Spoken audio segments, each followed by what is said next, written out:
Cristiano Ronaldo, Suey.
Ladies and gents, welcome. We're here once again with a beautiful, colourful game in Valorant, and obviously the man who hopefully will stay here throughout the entirety of the game and not vanish like a magic trick towards the end of the cast.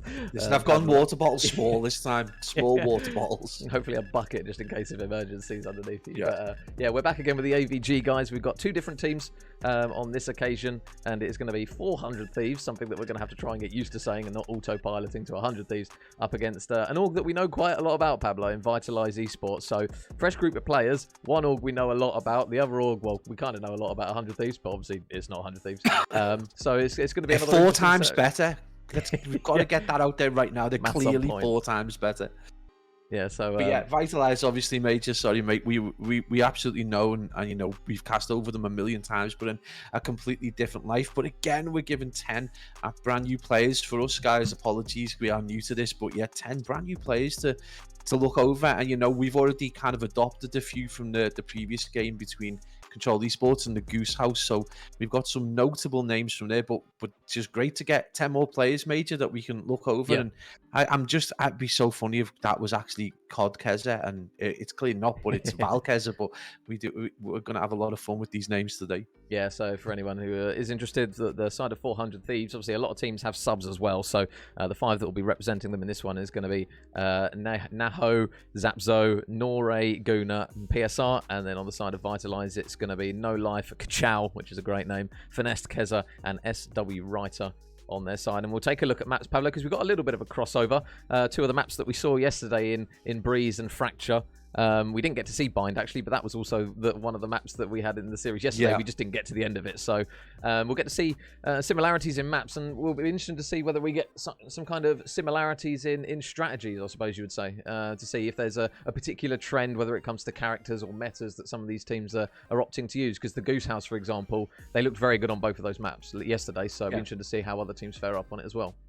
Yeah, incredibly dominant through phases yesterday. They managed to string, 4 or 5 rounds together. So going into this, obviously the first 2 maps in Breeze and Bind, from what we've seen so far, do seem to be, relatively unbiased between attacker and defender. We know Fracture so far does seem to be attacker biased. But guys, obviously, again, I just want to reiterate that if you guys do hear anything weird or spurious in our casting, just send us a message to let us know, because we are learning as we go. But Fracture very much seem to be favoured the attacking team, and you just feel that yesterday, if Control Esports were a little bit stronger, that might have been an opportunity in Fracture for them to turn things around. Well, it's the other way around now, so Fracture potentially could be a map that is going to swing towards one team or the other. But obviously, if we find that there's a superbly quality side in the previous 2 maps in Bind and Breeze in terms of attack and talent, then that could be lights out, or curtains for the team that are struggling in that sense.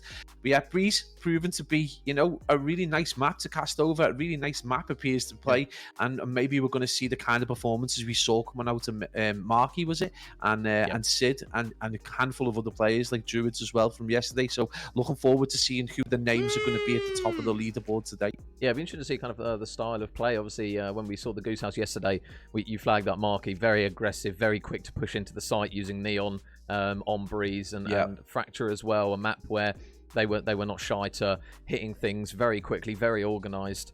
And I think that was mainly the difference really between them and Control Esports yesterday, was kind of that synergy to be able to call of the abilities in, obviously mark off sections of the map and coordinate it in a fashion where it left the defensive side either outnumbered or in a position where it became incredibly difficult for them to really try and retake the site. Their post-plant setups were always on point again, and we've got kind of a similar group of players in terms of, like, so we got a very high level and high ability set on Vitalize Esports. They've got 3 Immortals, 2 Ascendants, I believe, in this one, as we are now loading into our Breeze map. But it's one where, again, high skill ceiling in this game, and we would expect nothing but, again, some really quality plays from some of these guys. Yeah, absolutely. And again, you talk about the difference. Obviously as casters, we've come over from Call of Duty, which in comparison is quite a simplistic game. There aren't as many phases as such, and obviously you've got your buy phase, you've got your kind of economy driven side of this game. So we have our kind of handgun round and then half buy rounds, and obviously as the game progresses, we go into that kind of pre-present and post-planted arena. And obviously from the Goose House's perspective, they were just very good at taking the sections of the map and allow they were able to isolate opposition players, take them down, and then they were able to then face the correct way for when the Control Esports guys were trying to transition back from maybe B to A or the other way around, and they were just getting decimated, and time again it was just able to string back-to-back rounds. Hopefully, Major, it's going to be a closer affair between Vitalize and the opposite side. I can't even remember the other team. Apologies, guys. I'm absolutely brains absolutely blown out there. Apologies. But yeah, 400 Thieves. How you could forget a name like that?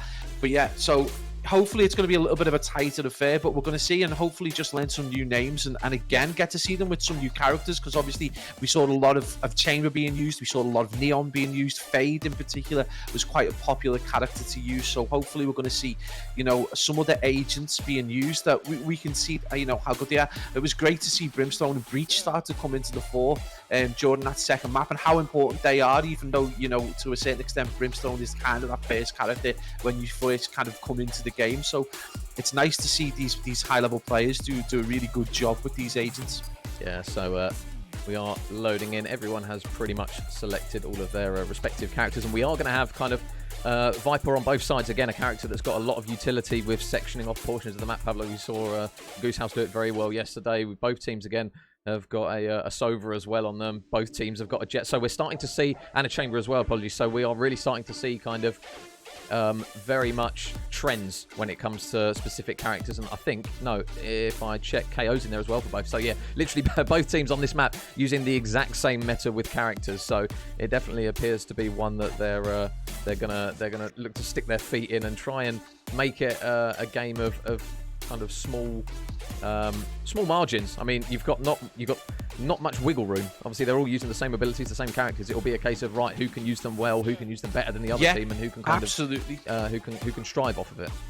Yeah, timing, I think, is just so important. I think this is the key characteristics that's going to separate some of these players, is, even though they might use the same agents, it's about when they use them, how they use them to control areas. We saw it yesterday. We saw, some beautiful use of Jet in particular, where, you throw the smoke out and then use that dash ability to reposition, and it completely throws off the enemy. They can't see where that player is coming from. They get a new angle and they get a couple of easy picks, and we saw that a handful of times, particularly with those players who can control an area with smoke. So yeah, it's just, again, we've got so much to learn, but it's already coming apparent just how strategically important it is to pick the right character, to understand how they play. But more importantly, it's one level of the game we haven't really kind of started to get to grips with, is the use of like 2 or 3 characters working together to use their utility to do even more damage. And that's something we saw coming out of the Goose House, but it's not something we obviously we want to see that kind of performance again today. That would be very good. Yeah, and just quickly before we do go in, we got to shout out our 2 beautiful observers in Listo and Jorange that are going to be in here, or she likes to be referred to as Statbot Supreme. She let us know. So we're going to have those 2 sorting out everything, looking beautiful on the screen for this one. But we are now underway in towards map number 1, and it was Jorange actually let us know that we do have a bit of a trend in the side of 100 Thieves, as Gunnar, I do believe, if that is the correct one that she was trying to give us the heads up on, has used Chamber for every single map. And I think, hang on, there might be a bit of an issue with, oh no, somebody's put a pause the match timer on. His game's crashed. So I'll flick it back to us. Hopefully we get in towards that map very shortly. But yeah, Jorange was letting us know that it's Kachow, apologies, that has played Chamber in every single game so far. So you'd expect a lot of good plays, because we saw it yesterday with Druid, I believe it was, that was running it, and was it BNR that might have been? I can't remember off the top of my head now, off the Goose House, which Druid definitely ran through to Chamber. Yeah, absolutely. We saw that I can understand why it's a preferred agent. The ultimate's like I think it's the handgun. It's a really powerful one-shot weapon. Again, we saw, I can't remember which character was it, Neon. We saw that all come out all the time. We saw Marky get an ace with it as well. He did get shut down largely after that. I think they kind of got to grips with what he was doing. But again, this is one of the things you are going to gravitate gravitate naturally towards a handful of agents that you're very experienced with, or that, you know, within your team that complement each other. I think that's the key, is getting that. So it's the levels of complexity in this game are brilliant, especially at this competitive team level. Aside from the chemistry that needs to exist within the actual players, you've then got to have this melting pot of agents that work well together, that can control a zone. We saw it coming out of Fade with the like incredible kind of like toxic ball that envelops the entire map. So yeah, it's just Viper, yeah, Viper. When Viper, sorry, yeah, we're getting there. Ultimate. Yeah, it's all right, mate. Getting there. Don't worry. Yeah, so I mean, with the teams running the same characters, it'll be again small margins that comes through to this one. Apologies, guys. I believe one of the players is still his game crashed, so I don't know whether or not on Valorant whether it lets you literally rejoin part way through. So apologies for the delays, guys. Hopefully we can get map 1 underway very, very shortly. But it'll be quite handy because I completely missed the team clip, so it'll be fine if we can get the players. Yeah, it's in the chat, mate. I'll go. Just I'm in the wrong chat. I'm in the wrong chat. You had one job, Pablo. Man, I literally had one job, and my cursor was in Discord, so all I did was clip Discord. It's tremendous work from me. It's all good. But one thing we can actually have a look at is the scoreboards and the tables for Group A, Group B. Obviously, they're split 7 sides in both groups, and all teams do go through to the bracket play, guys, where they will play for $400. I'm not American. £400. So it will be a big pool of money. I think it's 300 for first and 100 for second place. But Group A, Internal GG, they are currently leading the way with 2 wins. Gladius currently sat in second, and we are now, I believe, into the game. Let's go! And ready to go underway with our pistol round. So fingers crossed. Starting with Kachow. Yeah, not a bad name to get us on the way, but there you go. Kachow, his head's gone straight off the rip. Guna's going to take him down, and the pistol round, one that we talk about, Pablo, getting that economy flowing early on, and it looks as though the boys of Vitalize are just in the upper hand for now, but they do have a couple of players that are currently weak at the moment, actually, so maybe not. Yeah, absolutely. It's been taken back to a 3-3 in terms of player lives.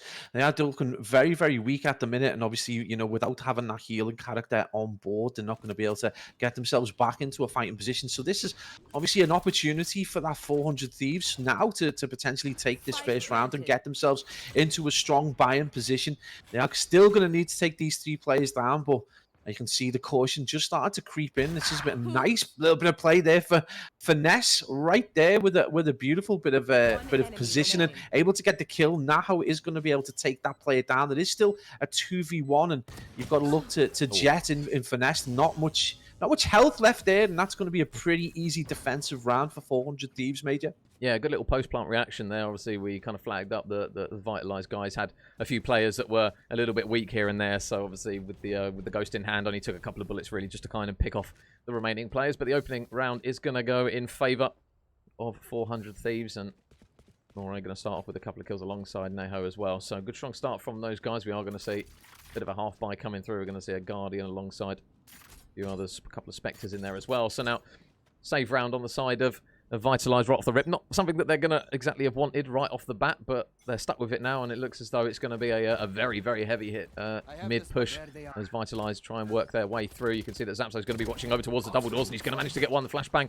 Is he going to manage to get out with his life here? There's going to be a lot of players and a lot of engagements as Naho is just shutting down players left, right, and centre, and all of a sudden, Kezo is the last man up, and that was a very, very quick round there on the side of 400 Thieves.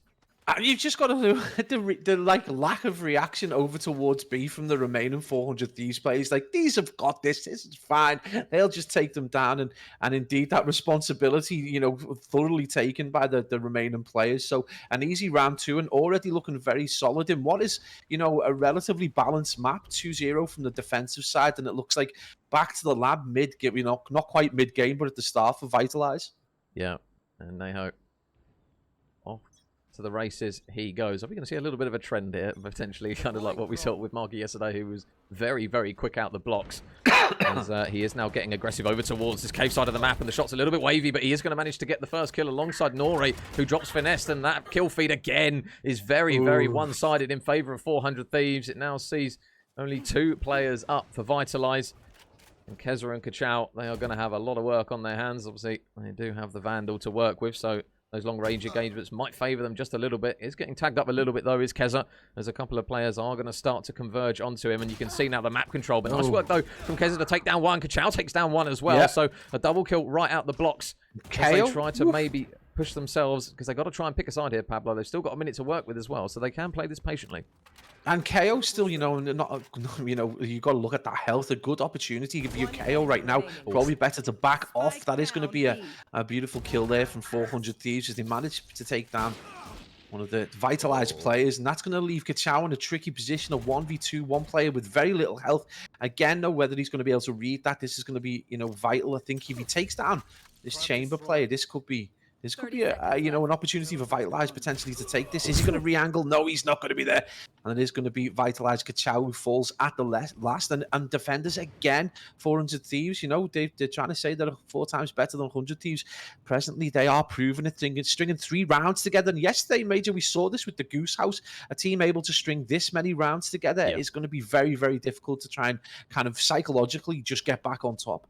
Yeah, and we're already seeing a timeout, understandably. I'm not surprised, actually, to be fair, because Vitalize have been blown out the water very, very quickly in these early rounds, and as a result, they are pretty far behind in terms of just economy. We can see Nore's going to opt to go for the op. No pun intended on that one, I promise, as they now are currently running those 4 Vandals, the op in hand, and they've still got a bit of spare cash to work with as well. So this is kind of the curve fall off that we saw a little bit yesterday in phases, Pablo, when Control played the Goose House. The Goose House obviously came out the blocks very quickly. Control kind of fell behind, and then when you start having to play these save rounds, you're almost on the whim of, right, if we win this round, we've done incredibly well, and we've kind of dodged a bullet on this one. So but you can't really expect to win every single save round you take. So if they now go 4-0 down and then subsequently they say, right, okay, we've had to chalk this round, they then lose the next one, all of a sudden it really starts to fall away, and it gets very, very dangerous when you start hitting 4-0, 5-0, especially when it feels as though the game's really just only got started.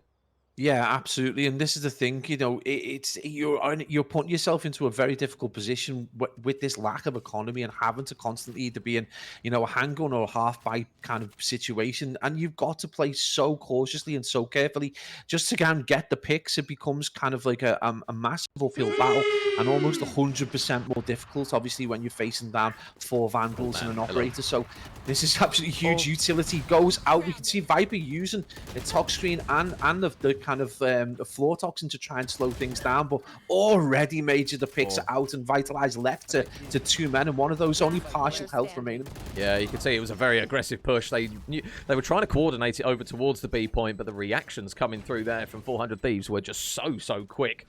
And again, more kills going on the table for Neho, and you can see really on the side of Vitalize, just in terms of engagement wins, they're really struggling at the moment. They will get that post-plant defuse, and they will take another round and push this lead out even further. So it looked for phases as though they were kind of obviously using that time out to try and coordinate something, but it's one thing coordinating it, I suppose, Pablo. It's another thing executing it.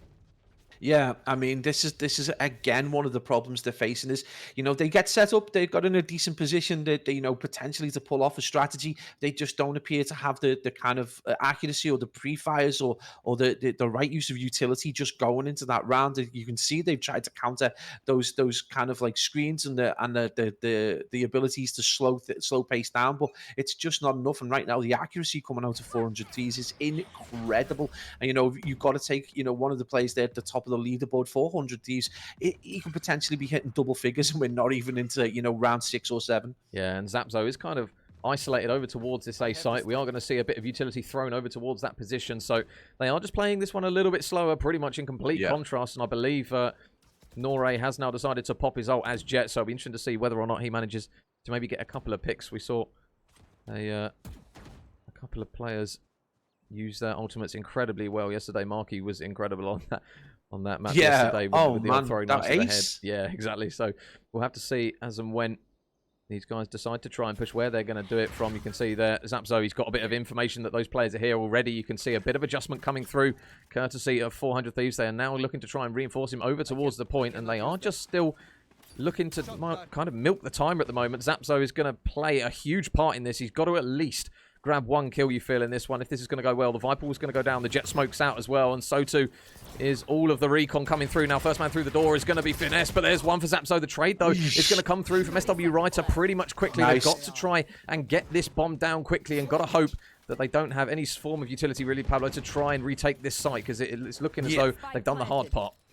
Yeah, this is the thing. They're relying almost exclusively now on their weapons to be able to control this site and get those picks. They have got themselves a slight advantage now, but you can see that just being tied up. Back to 3 lives, plays all, and it is going to be another big kill. And that's on the back of that beautiful first blood coming out of SW, right? Who really did need that. It is going to be Sova for 400 Thieves, who is going to be left in that position to try and deal with these 3 players. We can see Vitalize have got 1 player almost gone, and finally the boys from Vitalize able to get an attacking round under the belt, and that is exactly what they needed. But more importantly, SW, right, are able to finally get off the mark. You know, 1 and 7 right now, that's going to be absolutely huge for him. So, yeah, nice to get him, and nice to see No Life get off the mark as well. Yeah, big round on the board for those guys. They needed that one. They really needed that one. So, nice work from those guys. And Kachow, hopefully going to provide us with a Kapow, because he has now got that op in hand again.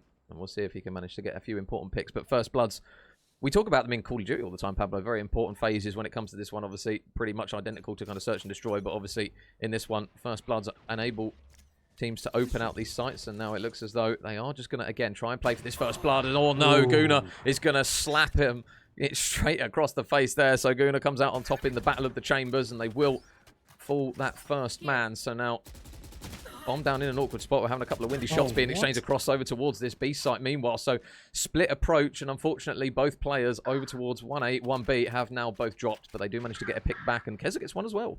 Yeah, oh yeah, big 2-piece coming out of Vitalize is going to tidy the life count back up to 3 apiece. A little bit of kind of like rabbit caught in the headlights from No Life, but that is immediately a thrash back from 400 Thieves. KO, the last man at stand, and he's going to get taken down after some nice position. And I don't know, you know, second side, just a little bit of beef going down there. They're just going to rub in that 4-round deficit. But again, you know, the caution coming out of the attacking side in Vitalize, sometimes it just seems to be letting 400 Thieves just take up that little bit of extra geography, and then they're getting in behind them. And it's becoming something of a massacre. And already we're seeing, you know, just how difficult it is to try and regain from one of these large round deficits. Yeah, well, judging from the way it's looking at the moment, it looks as though they're either positioned to jump straight up through that top tube or push everything they've got pretty much through cave. So going to line up all their information, get the utility out, and you can see that number 4 there in Zapzo is just going to back up. He does have a couple of teammates nearby though, and again, a heavy presence over towards the A site from this defensive side here in 400 Thieves. They look very, very organised. We are going to see the ultimate coming through from Neho as he's going to try and grab a couple of people, or at least weaken it. And on the flip side, Keza is just going to lob one straight back at him as well. So a little bit of ultimate tennis here between both Sovas, and now No Life. Big important first blood. Manages to grab the first one onto Nore, and now it's getting messy. There is so much utility covering the screen. It looks like an artist chunder all over the A point, as you can see. Both of the Vipers using a lot of utility. Bomb is now going down. Neho's not going to grab the first pick, and Kachow with some nice shots, looking to try and get this round done for the boys.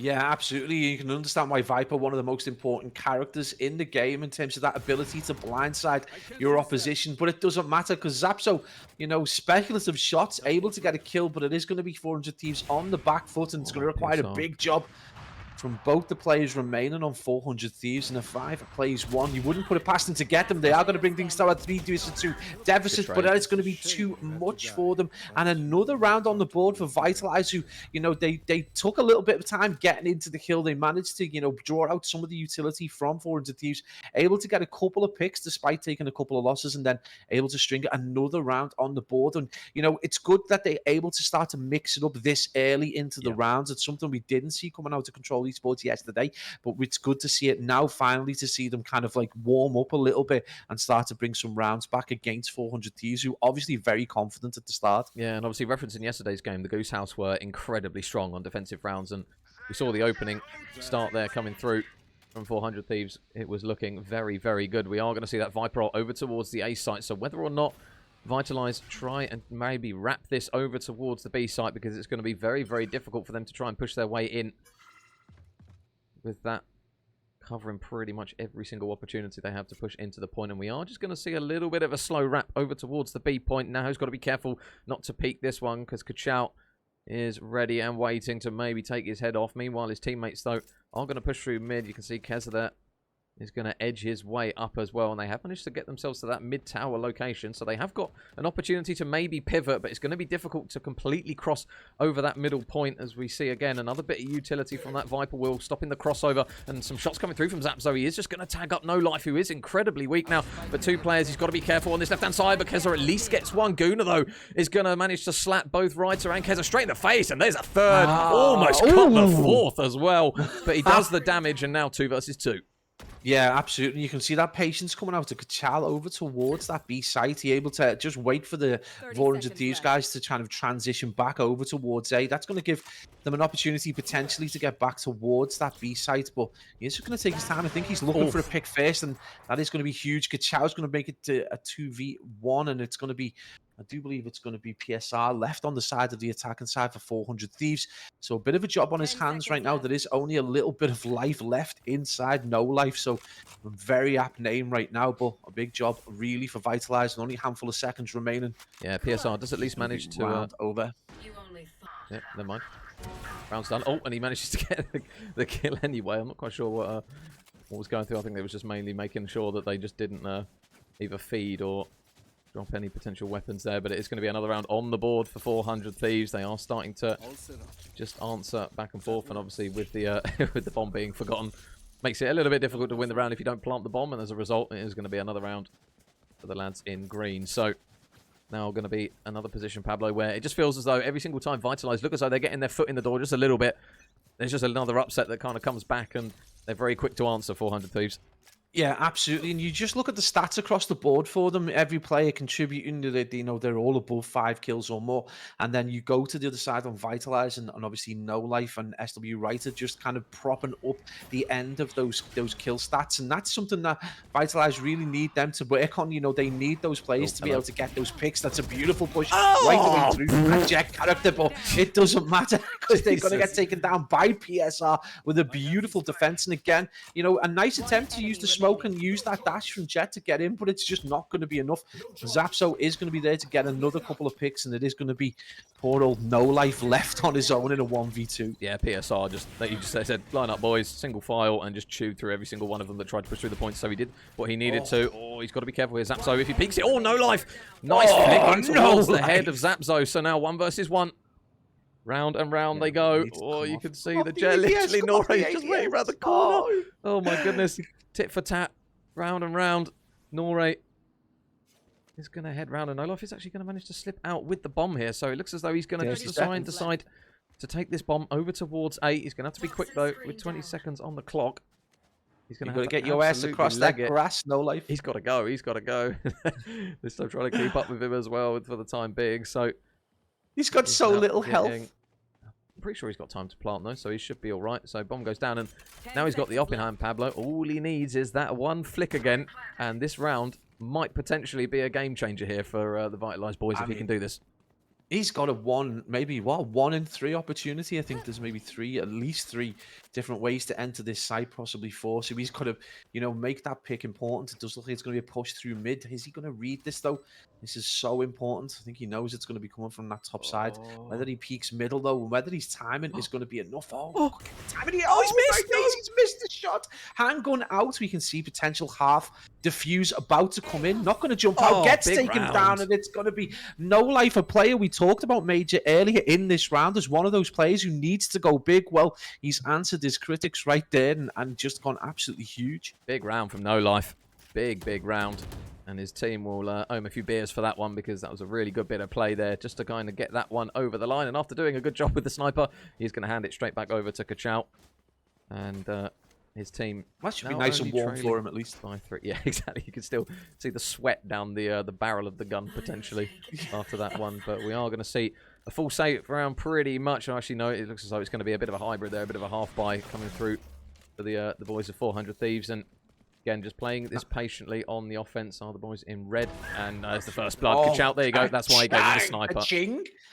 Ka-ching, ka-chang, ka-chow. There you go. A bit of a ka-ching from Kachal. And it's nice from Vitalize to be able to put the boys from 400 Thieves under a bit of pressure, economically speaking, and get that on the back foot in terms of their ability to get those kind of more powerful weapons in the Vandals and and in the operators, and this is going to be huge. Zapso pushing really far forward, super aggression, and again, Major, a really good example of when aggression really not going to pay off. What is that from Noré, please?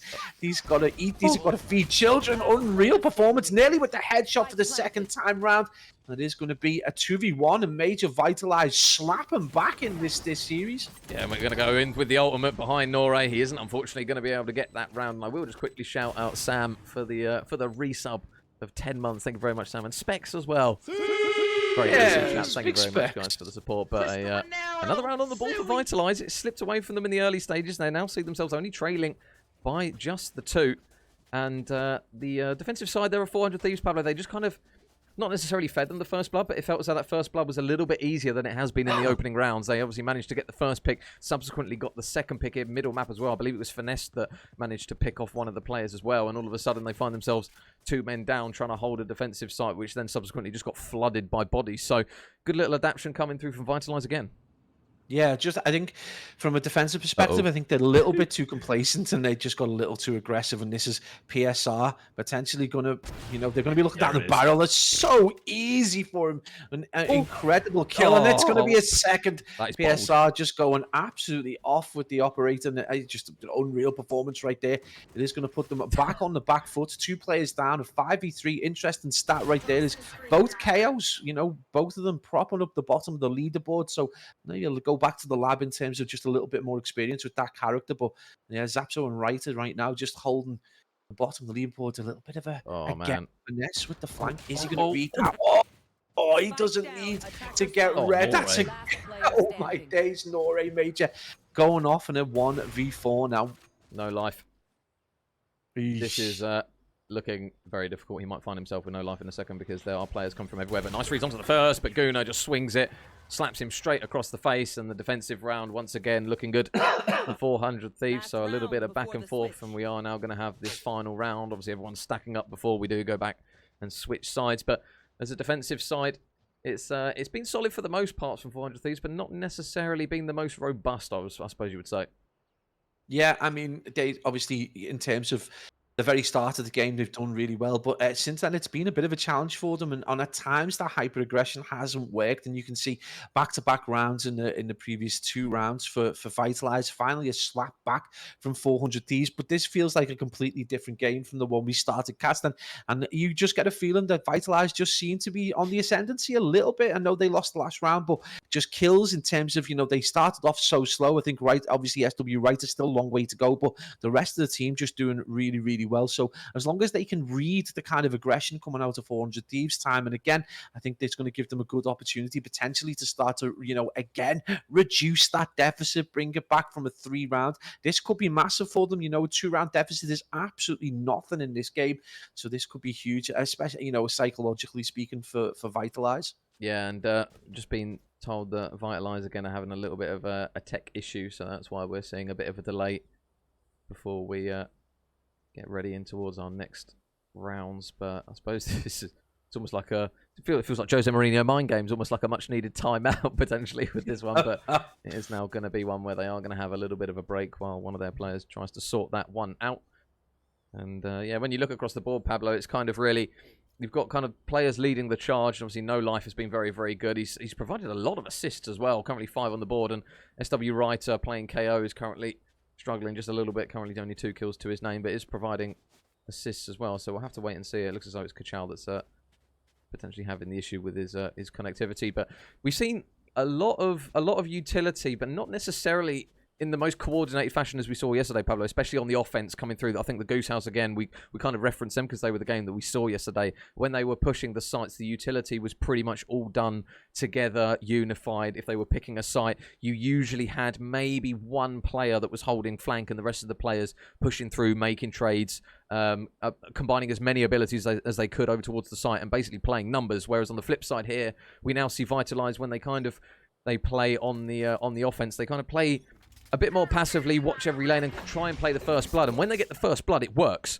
But when they don't get the first blood, it's looked a little bit bleak for them. But we are now finally back in towards our final round before the end of the half. And it is a very, very red area over towards the cave. Zapso again going to be that man responsible just for watching the front. And he does have Sova just lurking behind him in Neho. So, again, first blood. Kachao manages to get it. Courtesy of his chamber ultimate. And that sniper just domes poor Nore's jet straight in the face. So they've opened it up. It looks as though A is going to be the site, but this is what I'm talking about, Pablo. They've got to coordinate it.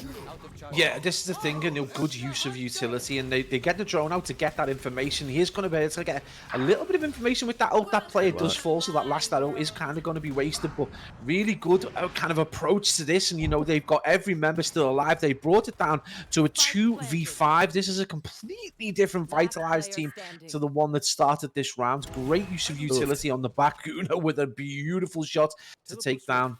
It is going to be finesse. That Jet character is going to be out, but you can see just how powerful, again, the Viper character is in terms of controlling that area, in terms of being able to limit what you can do as a defender round. And again, goes for that quick snipe, but this is going to be very, very difficult for your chamber character in Guna to be able to do a big job here. And again, with only a handful of utility to work with, this is probably not going to be a good round for 400 Thieves. Oh my days, as I say that, is he going to get the dirtiest, shortest clutch in history? It is a 3v1. There's still a long way to go. You can see that transition. He has got the handgun out, but finally it is going to be No Life who manages to get a bit aggressive and deal with them. But Major completely right to point out beautiful use of utility at the start of that round, and that got them control of the map, and that's brought that back to that. We talked about how important that round was. It's now only a 2-round deficit. Yeah, nice work from Vitalize. Well, now, as they now go on the defensive side, only trailing by 2 from what it looked like at the early stages of that one. They're probably looking at that and going, that was a good regain from us. So now is going to be the question of how well can they hold on their defensive respective sides. So we'll look to see how they try and play this, and whether or not 400 Thieves will be as coordinated as they seemed in the early defensive side of this one. We saw obviously that Sova ult just being able to manage to get the pick. I believe it was onto SW Writer, who was kind of playing over towards that corner of Pyramid. So this is a very much a universal agreement to head over towards the B point for 400 Thieves. And now, surely, with a little bit of info, they're going to realise that there are a lot of players here and the rotation is coming through instantly.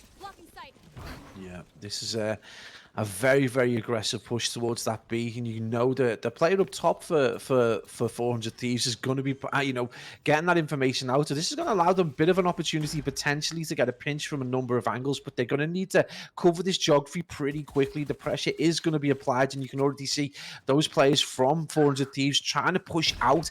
They play this attacking round so aggressively, even when they've got some hill control. I'm going to see this taken back to a 4v4, make that a 3v4 as we see Keza just get the pop on Nore, and that's going to be a beautiful push from behind from SW Writer, the player who has been on the struggle bus something of the last few rounds, and this has been a beautiful take again from Vitalize Major, who potentially on the cusp of bringing this back to a 1-round deficit. No, Vitalize on the defuse. Good site retake, very organised, very patient as well. It wasn't one where they just threw the kitchen sink at it and everyone was just scrambling around. Nice work from those guys. And they now reduce the lead down to just 1 here. So 400 Thieves going to potentially get a little bit of running bum in this one. They just need to kind of regain on this one. And we are actually going to see a judge coming through potentially from SW Writer. A very enjoyable gun to watch, it must be said. So we'll have to wait and see what they decide to do. The first choice was to head over to B, and it looks as though that one didn't go quite to plan. So they're going to try and mix it up and go to A. But there is a heavy, heavy stack from Vitalized players over here. Yeah, I mean, this is hedging your bets at its maximum. They're obviously looking, you know, for that potential push. They've read this beautifully. Again, there's a lot of player coverage towards B, so this should see the transition almost immediately. At least someone trying to potentially push through mid to capture anyone. But this is a heavy stack towards this A side from 400 Thieves. Yet no first blood. We can see that snake bite has gone down. It is just going to slow that attack up. Yeah. They're just trying to delay as much as possible, but they are going to sneak past No Life. But now, when is he going to strike? You can see the whole team. 1, 2, 3. No Life mops them up, and now Nore finds himself potentially on the receiving end of being the 4th. He's getting tagged up. He manages to slap him in the face, but nice work there. The patient play coming through from No Life just to manage to come behind all of them, pick them off one at a time, and it will now see Vitalize tie it back up. Yeah, fantastic display. You know, we said at the start of the game we wanted to see more of a competitive edge. Obviously, the Goose House, a very powerful side. This has been just a completely different game to cast over. Everyone kind of getting involved. You know, we're seeing a lot better score lines, stat lines, a lot more improved. Well, again, an SUW writer, despite being on that 5-11, he is actually, you know, started to contribute. So, again, we're just starting to see some of those players from Vitalize start to pick things up. And that's largely what's brought them back to this parity at 7-all. So pressure, you've got to say, at this stage of the game, applied to 400 Thieves and with some aplomb, Major. Yeah, well, keep an eye on your mini-map. Number 1 Gunnar has actually managed to get himself over towards the archway, over towards that B tower. He's actually going to back up a little bit here. So a position that was looking very good for him, it now finds himself literally right under the chamber in Kachow on the opposite side. And oh no, the shot's a little bit windy. Gunnar makes him pay. He manages to get the first blood. Finesse opens up the round, and Zapso grabs one as well for 400 Thieves. So it is now a 2 versus 2. But now, bomb in hand. Do they try and stick this? They are going to try and just put this bomb down. Bomb will now go down over towards the B, and now it's going to look to Vitalize to try and make the site retake. But you can see PSR is so weak here. Yeah, now he's got a really difficult job of staying alive here. His teammate's going to fall, so now with a slither of health, PSR has now got to just stay alive here and stop these boys from defusing the bomb. It's going to be a difficult one. How's he going to decide to try and play it? Just waiting for that infamous noise. The bomb is now being stuck. He's got to go, though. It's the other side of the tower. He's got to be quick, and he's going to get flicked by no life, as he was incredibly weak. And another round on the board for the boys now in green. Pablo, Vitalize take the lead. Yeah, 100%. What an improvement. What a performance to get to this position from that initial shock and kind of 3-round deficit. But they've done an awesome job, and obviously largely on the back of that incredible performance so far from No Life, who at one point I believe was propping up the bottom of the leaderboard for Vitalize. But an incredible comeback and just incredibly, it just shows you how important as good Viper play can be. They you know, able to slow down attacking rounds, able to cut off that line of sight. So great play right there, and that puts the pressure right away back on 400 Thieves, who I believe are going to have 2 players with very little money, and I think they're going to be rocking handguns. And you can already see Kachow set up with that sniper rifle again. So watch out for that first blood. Believe it has already gone out, Major. So it is going to be a 3v5 and Vitalize in the ascendancy. Yeah, Gunnar, this is brave. You hear the op shots. The last thing you're going to want to do is edge ever closer towards them. You feel this is inevitable. Oh no, the shot's actually gone wide a little bit, and he's going to win the gunfight, Gunnar. So he's potentially going to be able to just to slip up that one. Nore's going to manage to grab a pick as well, as he gets a double kill, courtesy of his ultimate. So Vitalize, we're looking good. It now finds them in a 2 versus 2, as Reiter is going to manage to take down Nore. And the bomb in the hands. Ooh, I was going to say that. PSR is now over towards in that top tube area, but now where's he going to try and take this bomb? It looks as though he is out, that he is going over towards the B site. He's got Gunnar watching the cross as well, so finessed. You feel if he just slips just to the side, never mind, his teammate will. There you go, wallop straight in the jaw there for Gunnar as he manages to grab yet another important pick, and it now leaves Finessed in a 1 versus 2 difficult position. Bombs down, and it looks as though I think he might just decide to try and stay on the other side of the map and just try and a bit of damage limitation and keep his gun. Yeah, absolutely. You know, a player who does like to flank at someone we have seen try and take alternate routes. I think that the chase is going to be on, but right now I think his priority is potentially not to lose that kind of expensive weapon. And you know, it's crazy to think, just like, you know, you look at that shot over towards that middle corridor. He's able to use that kind of maximum speed transition from that chamber player to get that shot that, you know, you thought was going to see them get that round, but it is going to be, I think, 400 Thieves who potentially in that position to see that out. But yeah, it's just been a really good performance from both teams now, and we're starting to see a much better competition in this series, not like yesterday where we just started to see round after round. This has started to ping pong a little bit, mate. You know, when we're in our Call of Duty kind of mode, we talk about that whiff of a round 5. Well, this is starting to, you know, slowly but surely get that whiff of a very last round. So again, just a big performance from Vitalize, but they've got to see it out. That's the important thing, Major. Now they can't, you know, they've had a great middle kind of portion of this series, but they've got to see it out. Well, I was going to say, or potentially suggest, that 400 Thieves maybe use a timeout. Obviously, it's not gone downhill too far for them, but it has slipped up as of how they started the map, and I thought we might potentially see a a timeout coming through in their favour, but it is going to be Vitalize calling another timeout, this time on the defensive side, just to maybe try and discuss what their options are going into round number 17. And now we really start to separate kind of the composure element of the game, Pablo, I suppose. When rounds don't go necessarily in your favour, you got to try and hold strong. That's kind of exactly what they did in that one, obviously, just opting to try and keep the op, not give it to the other team potentially, or not potentially lose being able to use it in the subsequent round. So a little bit of a sacrifice coming through there from those boys. And now it's going to be a position where these all-important rounds now, as we edge our way ever closer to 13, are going to be big ones. And again, you feel like the kind of the players making those first bloods. Obviously, we saw Guna's made quite a fair few of them so far. Nore as well, with ultimate abilities, has been very pivotal to their team. You do feel as though it's now going to potentially pivot once again in this game after the timeout if they can try and coordinate their push. And it looks as though the decision is all hands on deck to 8. Yeah, absolutely. And you can see initially Sova with a big push out to try and get that information and see where those players are holed up. It is going to be another massive push over towards this A bomb site, this A zone. So again, relying on Kachao and his ability with this sniper, he needs to get a few picks. It is going to be player from 400 Thieves again. Zapso, this is one thing you would say is fell off completely. Again, propping up the bottom of the leaderboard in terms of kills. And a player who probably needs to pick things up if he wants to see 400 Thieves go the distance. It is going to be a beautiful set of kills, though, from Nore. Naho and Nore gets a second kill. Finesse manages to fire back, and PSR is going to put that to bed. So a beautiful round coming out from 400 Thieves. And we talked about how important Vitalize need to continue this ascendancy they were in, because right now they're back on the back foot. It's only a one-round deficit, but a beautiful play from that attacking round, something that we hadn't necessarily seen. But again, back-to-back rounds, maybe on the defense for Vitalize, but that's back-to-back rounds on the attacking side for the boys of 400 Thieves. Yeah, so similarly to kind of 400 Thieves on their defensive side, they've shown optimistic signs, I suppose you would say, for Vitalize, and then they've shown moments where the offensive play from 400 Thieves has just proved to be a little bit too coordinated, a little bit too strong, and Finesse is going to have to try and finesse his way out of this one, because look at the bodies flowing through here. Nore going to try and get a wallbang through, and he manages to slap Kachao straight to the head. There's another kill that comes through from Guna. I can't believe you just said that. And now it's going to be a bomb down over towards the B site. The post plant is now going to have to come through in effect. And it's going to have to be a 3 versus 5 here that's going to come through. Judge in the hand of no life. He's peppering Guna. But unfortunately, the Judge's range is just not good enough. The pistol and the frenzy. Apologies coming through there.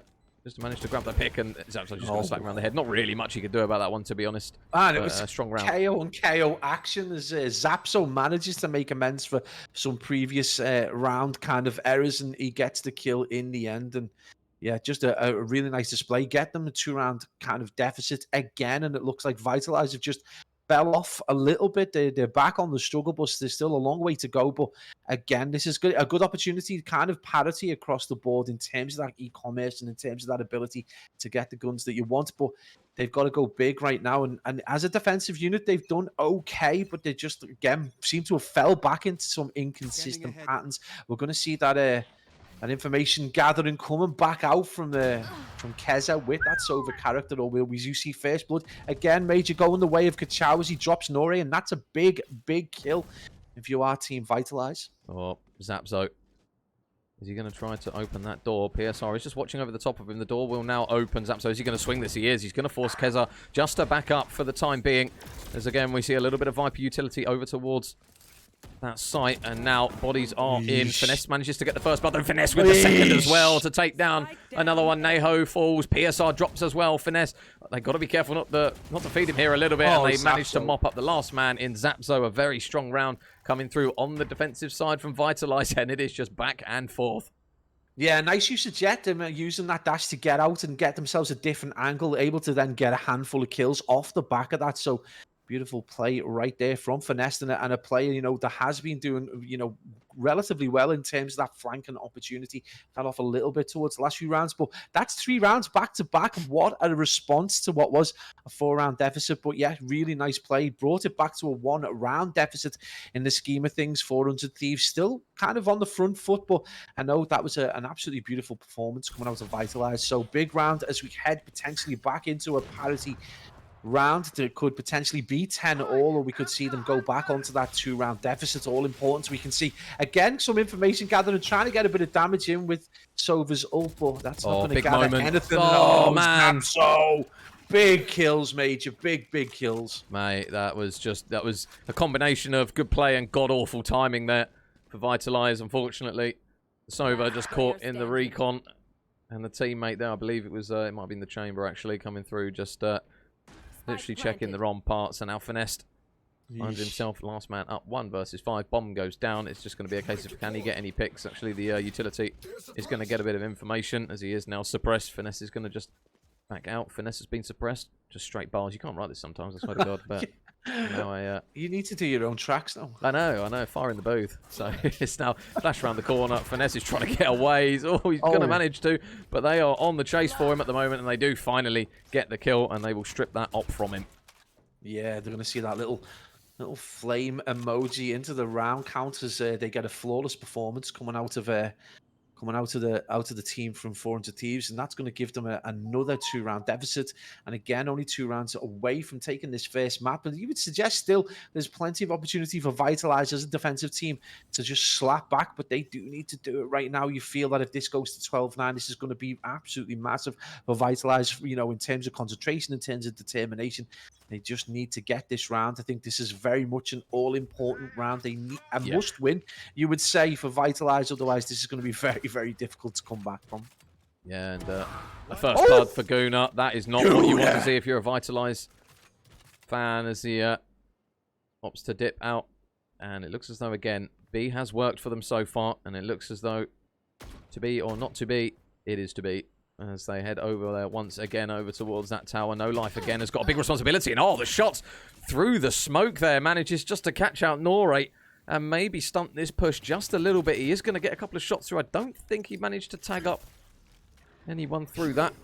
But now the suppression comes through and the ability's going to be thrown over towards this site. Viper Wall's up. It is a very much red portion of the map now with that wall just commanding all that positioning. First kill again comes through over towards the middle portion of the map, courtesy of Guna. Kachow is going to be there for a very swift trade. But now 2 versus 2.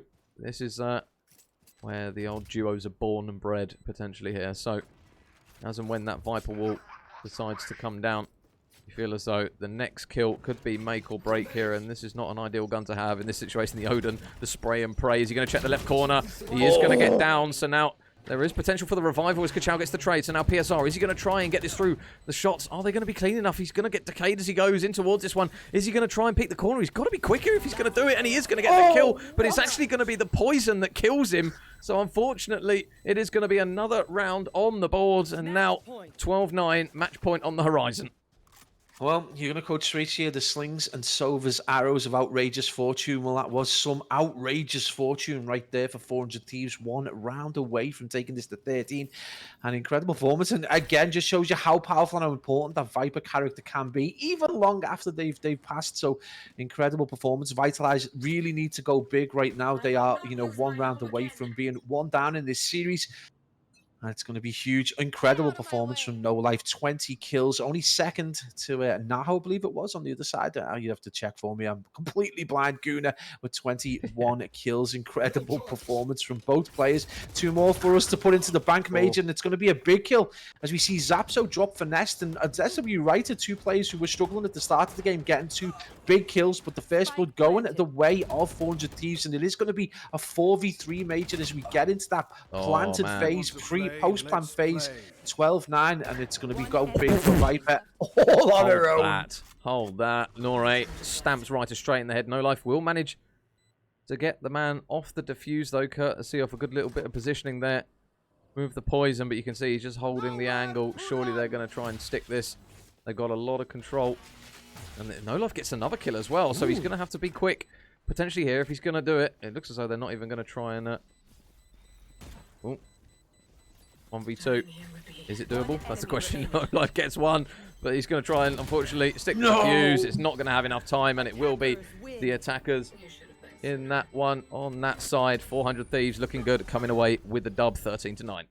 Yeah, and you've got to look at that round count deficit. 4 rounds in the end, and it was back-to-back 4 rounds at the start of the game that largely seen them, into that ascendancy. And you've got to ask the question if Vitalize are able to in some way, usurp or at least get into the competitive nature in the first 4 rounds and just mix things up a little bit. This is a different scoreline, but that start from 400 Thieves, hot out the blocks, hyper aggressive, super accurate, gives them the lead in this series 1-0. And you've got to look to that player at the top of the leaderboard. Incredible amount of kills between No Life and Guna. What a battle in the end between those two players, backed up by Nore. And again, Kachao, one of these players who's just incredible with a sniper. Unbelievable performance.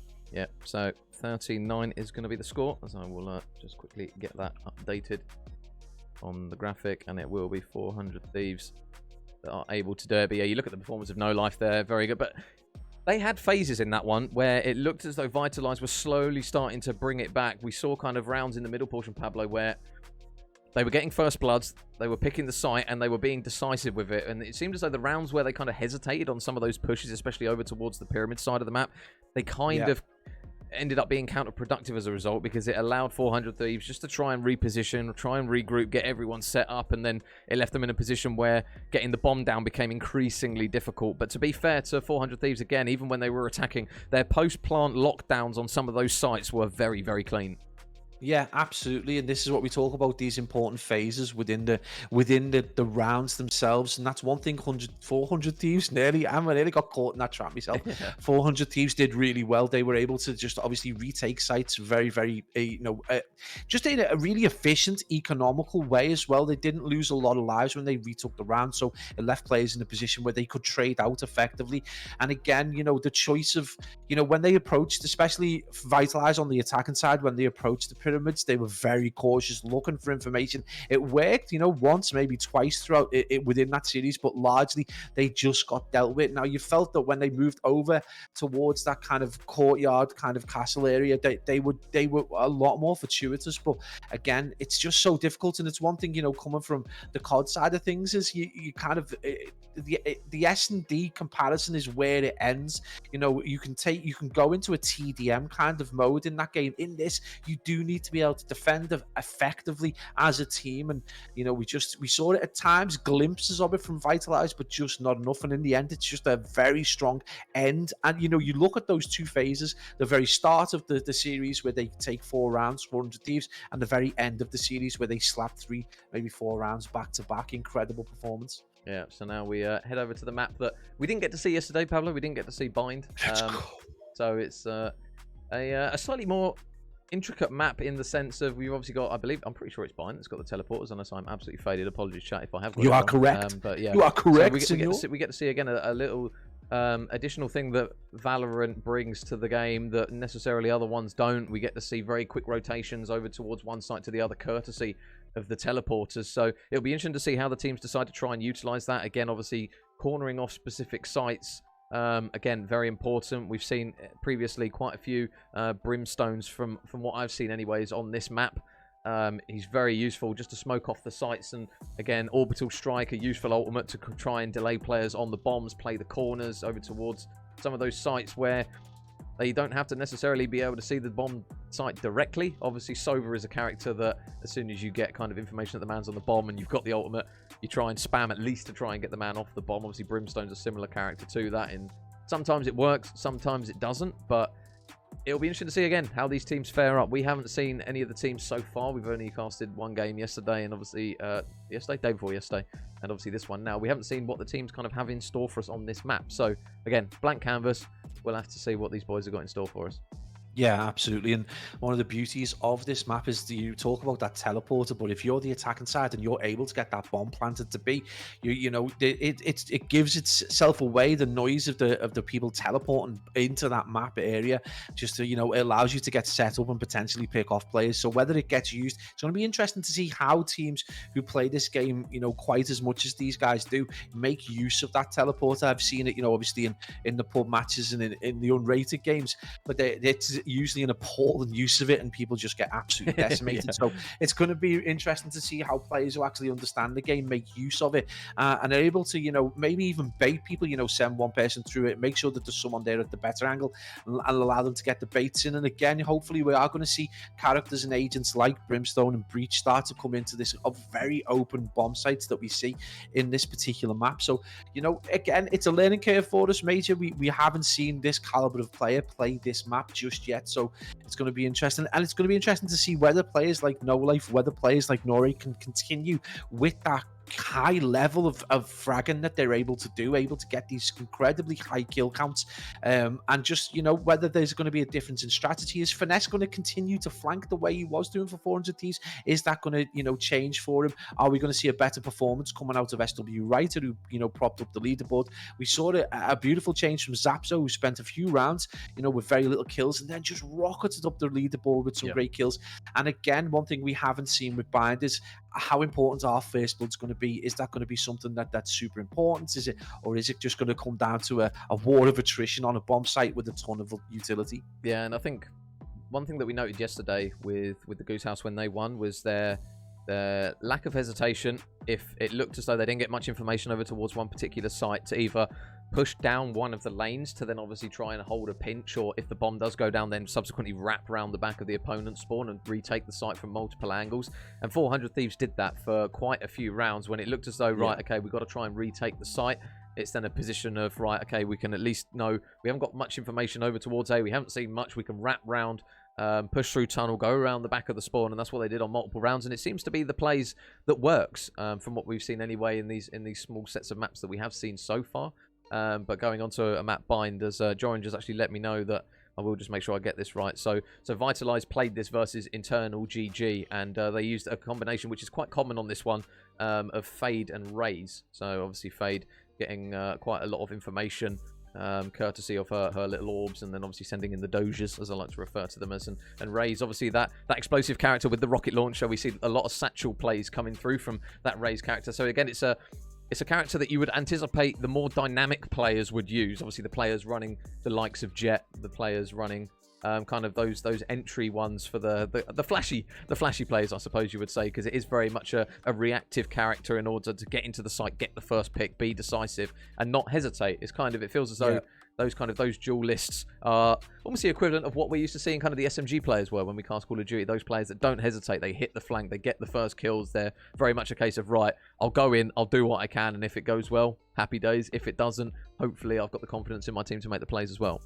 Yeah, absolutely. And it's odd that we talk about the duelists potentially, or the initiators being the guys who get in, like that SMG player who try and get into the round almost immediately. But with at the same time, we saw that with Neon, who's not necessarily an agent that you would consider as a breach player, but with that fast lane, we did see that time and time again yesterday from the Goose House. I think it was Marky who took Neon up. So again, this game just shows how flexible it can be, and how different players can utilize the plays that not necessarily in the way you would think of them. But again, if Fade Raze combo is going to be seen in this, it's going to be, aside from being absolutely, wonderful to look at in terms of the utility that they've got, it's going to be very effective. And Raze, obviously, probably one of the first players I think people look to activate once they've kind of got into the game a little bit more.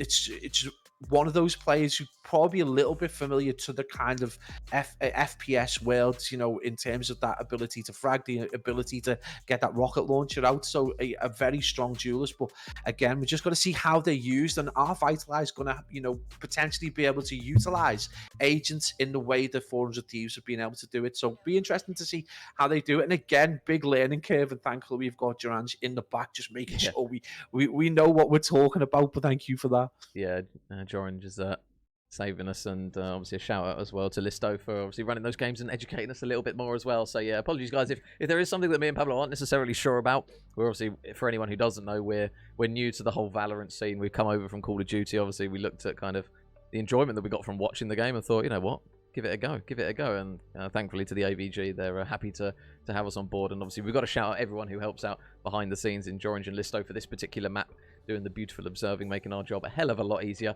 So if there are things that you guys happen to spot, or trends that you guys happen to see, pop them in the chat. We read it all the time as the stream goes on. We're looking to try and learn as we go.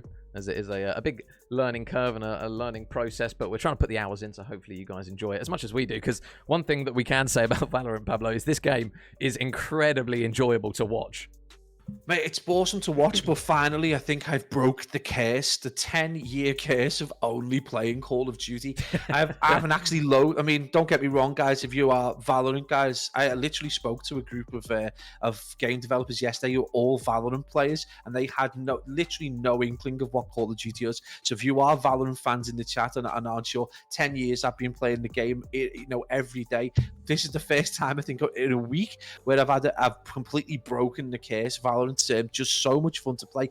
It sounds mad, but the headshot thing, like that one tap, absolutely appeals to the sniper in me. The ability to be able to shoot these players, isn't it? Oh, it's unbelievable. When you clip someone from across the map and you get that immediately snap onto them, that's I'm mouse is down, I'm already fist in the air. It's not even round one and I'm already celebrating. So incredible. But then the depth to it, you go on to watch the YouTube videos and it's yeah, it's all well and good doing that, but you really do need to be getting those double taps in on the mouse and just making sure that you kind of top chest, top head, try and get that area in. And there are tons of ways you can practice between the practice range, between aim labs. It's incredible. So incredible kind of gameplay, but not just that, the depth of it with the utility, and it's just so colorful. Let's be honest, Major, it's it's just a beauty to watch. Yeah, so we are just still waiting, guys. Not quite sure how much longer we're going to have to wait for, but hopefully not too long. But for anyone, if you guys did miss map number 1 on Breeze, it was a very good one. Very good one. 13-9 in the end. 400 Thieves had a very strong start to it. We saw a bit of a resurgence and Vitalize in the middle portion of it, and then 400 Thieves managed to get it done. They get it over the line, so we are just waiting now to get ready for a cheeky bit of Bind, a map that we haven't, or me and Pablo anyways, haven't casted over as of yet. So it should be pretty much ready to go very shortly, as I do think we have a full lobby now. We should be ready to go for our map number 2 on Bind. So it'll be interesting again, Pablo, to see what kind of metas we've got, as John's just letting us know everything behind the scenes, and obviously as we can pick up a couple of things. And yeah, metas. This is the thing that we'll need to kind of learn on the go, I suppose, is to see kind of trends in players. Obviously, Chamber already is a character that seems pretty much universal across the board, even after he's nerfed. We pretty much see Chamber as one of those characters that is very useful to locking down sites. I mean, hello, it's like a guaranteed op. So it's in the hands. It's a big responsibility though, playing that character, to be fair, because if you don't hit your shots, all of a sudden he doesn't, not useless, but that's obviously where his main power in his utility lies, is being able to get those picks, being able to lock down lanes and lock down sites. So there's a lot of pressure on some of these guys playing some of these characters that people would regard as being those heavy meta characters, because if you don't do it well and you don't do it correctly, all of a sudden you find yourself in a position where you can necessarily find your team struggling as a result of it. Yeah, absolutely. And, not just Chamber, I think Major is like one of those players that's super, OP and also got a lot of responsibility. And again, you Sentinel that's used almost as a duelist in the sense that he can get low so many kills if used correctly. The other agent for me that's just, you see it time and time again, is Viper. Just like the utility is so effective at map control. It's crazy. Aside from the talk screens that the wall that can go down, the snake bite in terms of slowing them down, and the ult, which can basically control an entire site, can make it so difficult for your opposition. So again, interesting to see the approaches, and we can see Chamber, another player that's come back through. We can see, I do think we've got Raze on either side. I think we've got a Fade, so the Raze Fade combo is in there. But yeah, we've got a Brimstone as well, so it's great to see maybe the boys from Vitalize looking to try and get a little bit of map control as well. Yeah, so we do have everything ready to go for this map, guys. So give us a second, we will flick everything over as a result of it, and it's going to be 100 Thieves on that side. So make sure I press the buttons the right way around. But 400 Thieves, they are up, and you guys can see we're going to see an Omen on the side of 100 Thieves, and we're going to see a Brimstone on the side of Vitalize. So we'll have to wait and see which of the superior smokes is going to come through for this one. Obviously, Omen, a very, I suppose a word I'd like to use is very malleable character, Pablo. He can obviously utilize that teleportation ability to be able to almost catch the enemy out of guard, or almost make them second guess everything that they're trying to do on some portions of the map. So he offers kind of a bit more mobility, a bit more kind of surprise, I suppose, is the word. In comparison to Brimstone, who's a very more rigid character. 3 smokes, you've got your Molotov, you kind of know roughly where he's going to be playing It's a from. classic FPS character. Brimstone is the classic kind of AR soldier kind of player. And this is the beauty of Valorant, is you've got such a subtle character in Omen that allows the opposition to fake out, allows them to kind of make the opposition think about exactly how they're going to structure themselves with defense, bait them out with different things. So again, just it's going to be interesting to see how 400 Thieves utilize that character. And again, obviously, as we were so kindly told, from Durant, that the fade raise combo, which we see on both sides. So again, this is going to be super exciting for us, a big learning curve for us. Again, we're seeing Chamber, so we know those players that have got that preference for the player that can go big, the agent that can potentially get kills. But yeah, it's going to be an interesting head-to-head. And, again, 400 Thieves obviously in the ascendancy. They're a very aggressive side. What is going to be the counter from Vitalize? Now, Major, one talking point is they obviously need to win this game in order to get to map 3. But once we get to map 3, which is that heavily biased attacker map, how would that play out? I really do want them to win this map so that we can see how that game plays out. Yeah, I was actually about to say, I would love to see a map 3 between these two to kind of see them kind of trade back and forth. And we are going to have, again, another little bit of a delay, guys, with some tech issues coming through from one of the lads. So apologies for the delays this week. Hopefully we'll get this map underway very, very shortly. I will. An interesting choice of Vitalize to choose Sky, the lady with the doggos. Yeah, well, I mean, they've both decided well, they've changed it to Sky. She's one with birds, isn't she, mate? Not doggos. But she's got the. She's got the. Yeah, she's got the like flash. She's got the flash. And her ultimate is like the. Well, they're funny looking dogs because I think they're like little plant things. I don't know. It's like a little tiger. So yeah, they kind of. Oh no, yeah, sorry. I thought you meant her ultimate. Yeah, so her ultimate obviously being able to kind of suss out rough locations of enemies. She's very information-based, isn't she? Because I believe she's the only character that when she flashes someone, it informs the teammates that they have managed to get the flash. So that enables them to kind of subsequently kind of knit together organized play without even kind of second-guessing it. So it's like, boom, flashbang, okay, we're in to go, we're ready, we're off. And there's very little hesitation for it. But we are now in towards our first opening pistol round. Who's going to be the superior 007? My God, well, Guna has just ran into the whole brigade, and all potential there for a couple of players to maybe line up on that one, but it isn't going to happen. So now site control well and truly in the hands of Vitalize, and we are now going to see Zapzo just waiting, because one thing about these Brimstone smokes, Pablo, they last 20 seconds, so they are very, very ever-present when it comes to locking down sites. If you are going to wait it patiently, you've got to wait a long time, and it can milk the clock. Yeah. Oh, absolutely. And the fact that you can place numerous smokes around. Beautiful kill from now as he takes down Kachow. But that's an instant response right away from Vitalize. Nori able to fire back, but my days bringing it to a 1v1. Oh, the nade. Oh, my days. Beautiful. Absolutely huge play from Finesse. The player that we talked about at the start of the game who does appear to like to flank, but that was a 5-man stack, and it's paid dividends for Vitalize, who Major, more importantly, have taken the lead. Yeah, lovely nade there coming through from Finesse. 4 kills in that one. Unfortunately, Ryder's robbed the ace off of him, but he's done a very good job in that one. So it's going to be 4 kills in a very quick opening fashion, and now we're going to opt to go for we're going to see a double Bulldog, actually, and 2 Spectres, and maybe, I assume Kachow might decide to buy something. Maybe not. No, he's just going to stick with the op. So that Boom Bot going to be playing up towards the middle portions of the map, and a little bit of information coming through. No Life's going to get the first blood straight onto Nore. The Molly's already coming through, and No Life gets a second onto Zapzo as well. So shutting down 2 players right off the rip. A 3 versus 5 in a very, very quick situation. And now they've got the hard part done here, Pablo. Vitalize, they just need to try and retrieve that bomb and try and go A or B, because now the numbers for 100... I almost did it. For 400 Thieves are whittling down. They're 4 times better, Major. Come on, man. 400 Thieves now down into a deficit. It's going to be a 3v5. Vitalize with a very strong attack and round. And again, great use of Brimstone. It's the difference maker. It's the one agent difference between the 2 sides. One's gone for Omen, one's gone for Brimstone. So very interesting, contrast right there in playing styles. You can see Sky just trying to get that information. There's going to be Guna looking for that, and he gets a pick as well. Finesse, though, slaps back onto PSR, and it's a 5v2, though. And again, no real damage done or dealt right now by 400 Thieves, who are potentially facing a 2-round deficit. Yep. So Guna and Neho left in the 2 versus 5. I think they got info of one of the players. No life, the shots are going to be clean enough. Guna is going to fall, and now Neho is stuck between a rock and a hard place. He falls in a good round on the board once again for Vitalize. Strong opening start. Finesse still hasn't dropped as of yet. The only man on the team who is still standing.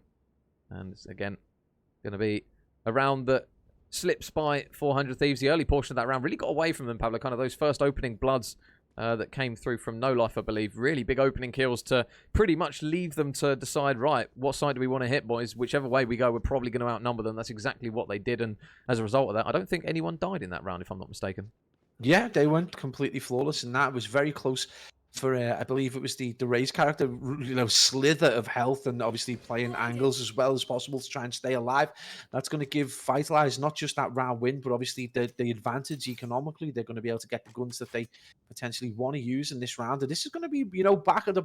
This is one of the things I think we're starting to see. If you're able to string the first rounds back to back, the chances of you winning the third round are just extremely high, just on the basis of your ability to then have that advantage economically. So be interesting to see. You can now see the split attack from Vitalize. It's quite clever, really. They've stacked the point a couple of times. Now they've decided to change the strategy. Are 400 Thieves going to be able to read this? Caution is the name of the round right now as we hit the 1 minute mark. Yeah, Guna is just waiting just to lob this flash straight around the corner. Info's there. But now the ability of the teleporters here enables them just to maybe slip over towards that A site very quickly if they decide to do it. The flash is going to come around the corner. There is going to be a smoke that is thrown down, and Neho's going to manage to get the pick onto No Life. So now first blood in favor of 400 Thieves once again. And now this is the one we're talking about, Pablo. In goes the Doge, our green equivalent of Zeppelin, we'll like to call it from now on. As playing for info, still gets info that there's going to be 2 players around the corner, and it's going to be a pick that comes through from Finesse. So now 4 versus 4. Meanwhile, they're trying to get the work done over towards this A site. So another Hawk comes through, but it's going to be another pick that actually comes through from PSR. So the Omen plays... When are they potentially going to come through? There's going to be another pick from Neho again, who gets another one, and that kill feed turned very, very green towards the later period of that one, and it will be a strong defensive hold from 400 Thieves in that one. Yeah, you can see the split strategy playing into the hands of 400 Thieves. I think it was just Vitalize. I think that when they're grouped together, they're able to trade more effectively, obviously, but again, when they spread that attack and push, they get players who get isolated. We know historically 400 Thieves play reasonably aggressively, even in the defensive. They feel they've got some geography that they can take up. It appears that they will try and take it up. Now, largely, if they come across empty space, they're gonna be able to, flank, get behind people, or potentially surprise them at different angles. So, good play from 400 Thieves. An important slap back. We talked about how important that round was, Major. Yeah, and I think we saw a paranoia fly through bathrooms or showers, whichever one you like to refer to it as, but it is going to be Kachao just locking down that side of the map. Again, another split push is ready and waiting, and again, another patient one. Guna is going to be watching right around the corner, and No Life got to be careful. Is this aim perfectly head height? Oh, it is, but the shoulder peak there, perfect. And there's a gunfight coming through, which Zapso is able to win. So now he does have a little bit of control of this middle portion. We are going to see that Omen smoke go down pretty much instantly as he looks to try and send out more information. But Kachao with the op, just locking down that lane, playing it patiently, will reply with 1. So 4 versus 4. It looks as though the reinforcements are going to try and wrap this over towards the A site. You can see there that PSR is going to be ready and waiting alongside his teammate, which is going to be Nore, just locking down over towards Lamps. So next engagement is going to be a big one, Pablo. If they can get this first pick potentially behind the shots of Kachao here, this could potentially swing the control over towards his A site as we see another smoke going down. Yes, the loss of Sky is going to be huge, though, for Vitalize, who aren't going to be able to get as much information, I think, as they'd like. And obviously, on the other side of 400 Thieves, they've still got that ability right there. The smokes go down from Brimstone, though, just to make sure that they can... You can see those shots go out as PSR gets a kill, but it's a straight slap back for Vitalize as we see Finesse, Ryder, and Kachao all get kills, and that's going to be a 2v1 as we see the Sky character on 400 Thieves, still the only player remaining. That is going to be Guna with a big clutch on his hands. Yep, 1 versus 2 now for Guna. Kachao up top heaven, and he's going to have... Boombot's going to go straight past him here, though. Is Finesse going to read this? He's going to go for the peak. He might get this one off. No, never mind. Ooh. Finesse. Excuse me. I was choking on the accurate shots as he managed just to slap Guna straight in the dome. Yeah, he literally caught me straight in the throat with that one. So nice work there from him. And another round on the board for Vitalize, who regained that 2-round lead. Yeah, nice from Vitalize as well, losing that ability to kind of capture information early into the round. Well, it didn't matter. Brimstone able to just cut off the lines of sight with those almost perma smokes, allows them to get control of the area, and that then leaves Gunnar in a very unenviable position. Who's 0-3 right now, a player desperately in need of wanting to get off the mark. Someone who did really well in that first round. But the boys from Vitalize, regain that 2-round difference, and it's pressure straight away back onto the boys from 400 Thieves, and that major is not a great start. Yeah, that aggression down B long has really not paid off. We're going to see another flash flying through, but I think it's maybe going to be one that's just going to allow them to get out of that one because it wasn't looking great for them. We are going to see Fade sending one of the Doges up towards that side of the map, and subsequently 400 Thieves now going to wrap over towards the A site, and they might have read this perfectly. See that Finessed alongside his team is just heading over there slowly, and we are going to get an absolute showdown over towards this A site. We are going to get an orbital strike coming down, and PSR is going to get tagged up, and he's going to get dropped, actually getting caught over towards Lamp, so a really difficult spot for him to get out of. He's not able to do it, and now he's getting messy. Finesse able to take down one. The nade, I believe, gets one as well onto Gunnar. Neho replies with one with the sniper. Kachao replies with the sniper of his own, and that is a very quick ending to a very slow starting round. Oh my days, there was, I mean, don't get me wrong, can be a fast-paced game. There was so much going on. It was beautiful to see a Brimstone go down and absolutely destroy the player over towards that site, but in the end, another immaculate performance in the attacking sense from Vitalize, who went absolutely huge. We see back-to-back sniper kills, but in the end, it is going to be Finesse. Just an incredible performance. You know, he played reasonably well in the last series. I think he finished in a kind of mid-range for the boys from Vitalize, but right now leading the charge on Bind. Clearly a map he enjoys, but right now going absolutely off for Team Vitalize. Oh, bullets through the smoke. That is a bold stick there for the ultimate boy for Nore, but it's actually his teammate in PSR that catches all the bullets for him in that one. And meanwhile, there's a lot of gunfights potentially on the horizon. One over towards mid. You can see there the Brimstone in number 6 in No Life is ready to go up against Gunnar here again. They've had a couple of close matchups, these two, but Gunnar might have his number here. He's played it patiently, and Gunnar just slaps him with a headshot straight through the wall. Nice work there from him, and they've still got the issue of PSR being weak, but likewise, on the flip side, you've got Kezra as well, who is just tagged up. And obviously, Sky able to heal teammates, not able to heal herself, so going to be a difficult position if he's going to try and make a play here, maybe. He is in charge of bomb as well, so the last thing he's going to want to do is drop it in a really awkward spot here. You can see the PSR with the Omen is just watching over that middle lane, waiting for that next player to push. As, again, more utility going down towards that middle portion. But now, where is the next kill going to lie? You can see the chamber slowly pushing through bathrooms, and Kachao might be able to get a really good option here as he manages to catch out Nore, I believe, with a nade in his hand. So the pick comes through. The paranoia is going to come through, I believe, from Omen, and we're going to see the ultimate come through from Fade as well as the boombot, and the kitchen sink is being lobbed at this site once again. Again, it's going to be another round which has gone a little bit patient in the middle stages and then just exploded to an end. Reiter able to grab one, and they will manage to drop him. Gunnar with the final kill, and now going to be a 4-2 lead now. Yeah, I mean, you've got to look to 400 Thieves. They really did need to bring this round back. Again, they were on a 3-round deficit, but going absolutely huge, and you could see that extreme use of utility. At times it gets a little chaotic, but they're able to stay calm, stay composed, and get picks. And that's going to be PSR with that Omen character just going absolutely huge. And we're starting to see, slowly but surely, the boys from 400 Thieves creep back into this game with some kills. But it is, you know, it's a complete juxtaposition performance from Nore, who's gone, you know, 1 kill so far in this series. We're very, very early into this round, so into this particular game. So we're going to see these players go big. And again, we, you know, in terms of competitiveness, it's going to be 400 Thieves who need to go big on the defense. But caution again from Vitalize. We see Naho get that pick, and the use of the use of snipers in this round have been impeccable so far. Yeah, Nore drops though. 3 versus 4 for 400 Thieves here. Nice TP out. Zapzo's going to be able to grab the pick onto Finesse. So now a 3 versus 3. Keza will stick the bomb though, and the swing comes around from Reiter, so he manages to make light work of Zapzo. Teleport's gone. And next pick is going to be do or die potentially here for 400 Thieves. And we are going to see the teleport over towards Elbow. Is he going to make this play here? Oh, no, he's been spotted. He can't spin round quick enough. And now can his teammate make the trade? PSR, how many can he get? None. Keza grabs both him and his teammate. And another attacking round sees them push that lead out now to 3 once more. Yeah, some uncharacteristic windies right there from Omen. That is PSR just missing a few shots and eventually gets taken down. That's going to be a 3-round lead for Vitalize, who again, there's great caution coming out of them. They're able to just get the picks.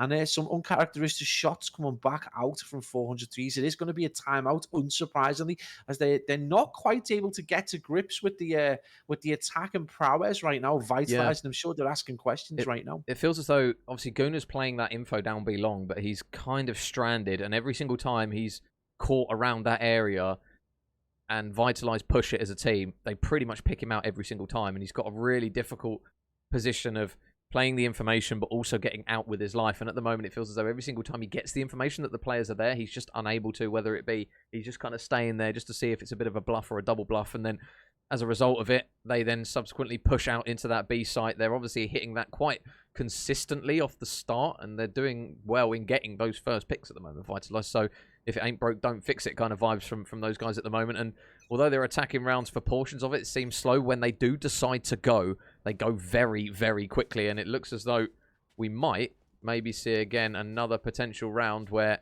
unless 400 Thieves pull their finger out in maybe either assisting him over towards that B long side of the map, or whether they just try and switch up a little bit, which it looks as though they're going to do. They're going to send the Sky over towards Showers, and meanwhile they're going to send 3 players over towards that B side, 2 over towards the kind of the jump up. So we'll see if this actually benefits them here, as a lot of utility gets thrown out.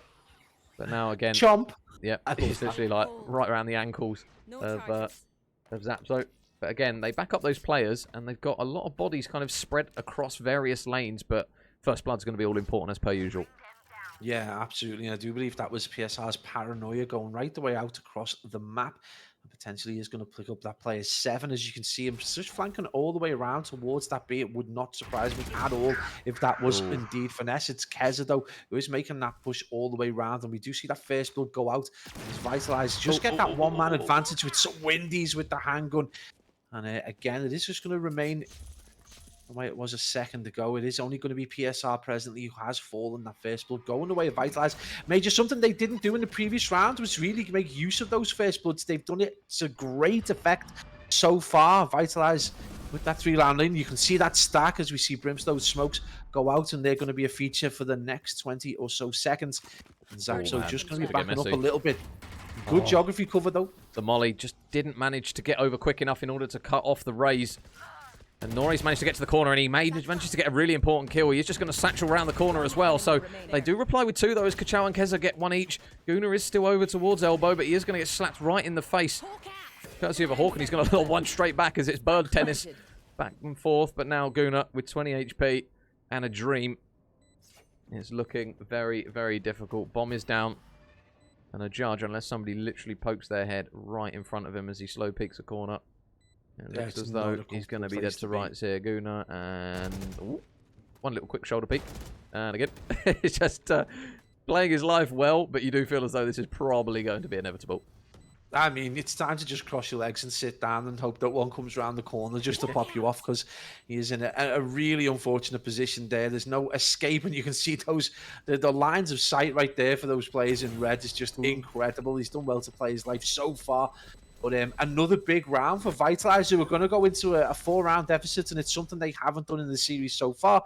And they've made great use of this attack and their attacking rounds. And it's whether 400 Thieves, when we do see that switch, are they going to be able to do the same? Are they going to be? They're very aggressive, but we've just seen some great strategy, some great caution coming out of Vitalize, even though they're attacking. Yeah, and they played for the First Blood.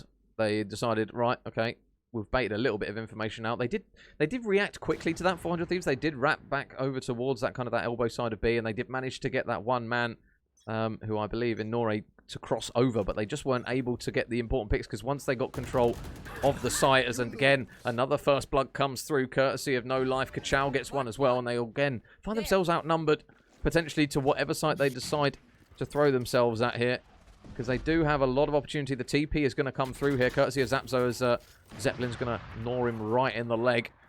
And now Kachao is waiting for the right man to cross. Oh, I'll tell you what, that wasn't too far off, as now We see a little bit of a teleport judge out. Nice work from PSR. Gets one, gets the second as well. And that is how you play Omen. My God, what a play from him with not necessarily the easiest gun to do it with. And now inside the smoke, he might get another one here if he flicks to the left. Oh, Kachao with some quick reactions, able to take him down. Now leaves it in a 2 versus 2. This is a must-win round for 400 Thieves. They are broke right now, and they're going to need this round in order to be able to at least get away from potentially either half-bind or only being able to use handguns. So again, this is going to be a huge round for them, but 2 players definitely who are capable. We are on board with Kachao of Vitalize, a player who's had an incredible performance and just unstoppable with the sniper. It is going to be his looker with Sky, who's going to look to try and get some information not gathered so far. Yeah, Neo is going to have a big job. We expect to see push out any second now with some windies. Oh, they read the teleport. They read the teleport. Really good work there from Keza. Neho tries to dip out, but he dips straight in towards some Vandal bullets. And now we're going to see the ultimate coming through from Keza. Nice shots though from Zapso to take down one, and he knows where Keza is now, so the information's going to be there. He's going to pop that down onto the floor, and now it's going to be 1 versus 1. He's managed to get himself into lamps, but now the difficulty is that he's going to have to try and go through Keza, who has played this well. The shot's a little bit windy from Zapso, a little bit wayward. He's got to try and play this quickly, though. He's going to get slapped straight in the face with the flashbang. And the shots, though, they're going to be good enough to get the kill. Keza, even with the flash, can't get it done. Zapso going to let him know about it as well as he shoots his body with a few more bits of lead. And it will be a very important round, Pablo. We flagged it up. 400 Thieves, courtesy of Zapso. What a round for them. Well, Zapso might be shooting bodies, but that is pure relief right there. They needed that win. That's going to see them with a little bit of cash. They're going to be able to at least get a handful of weapons and maybe half buy at the very least. But that's going to be so important for them. They needed that round to bring it back to within 3.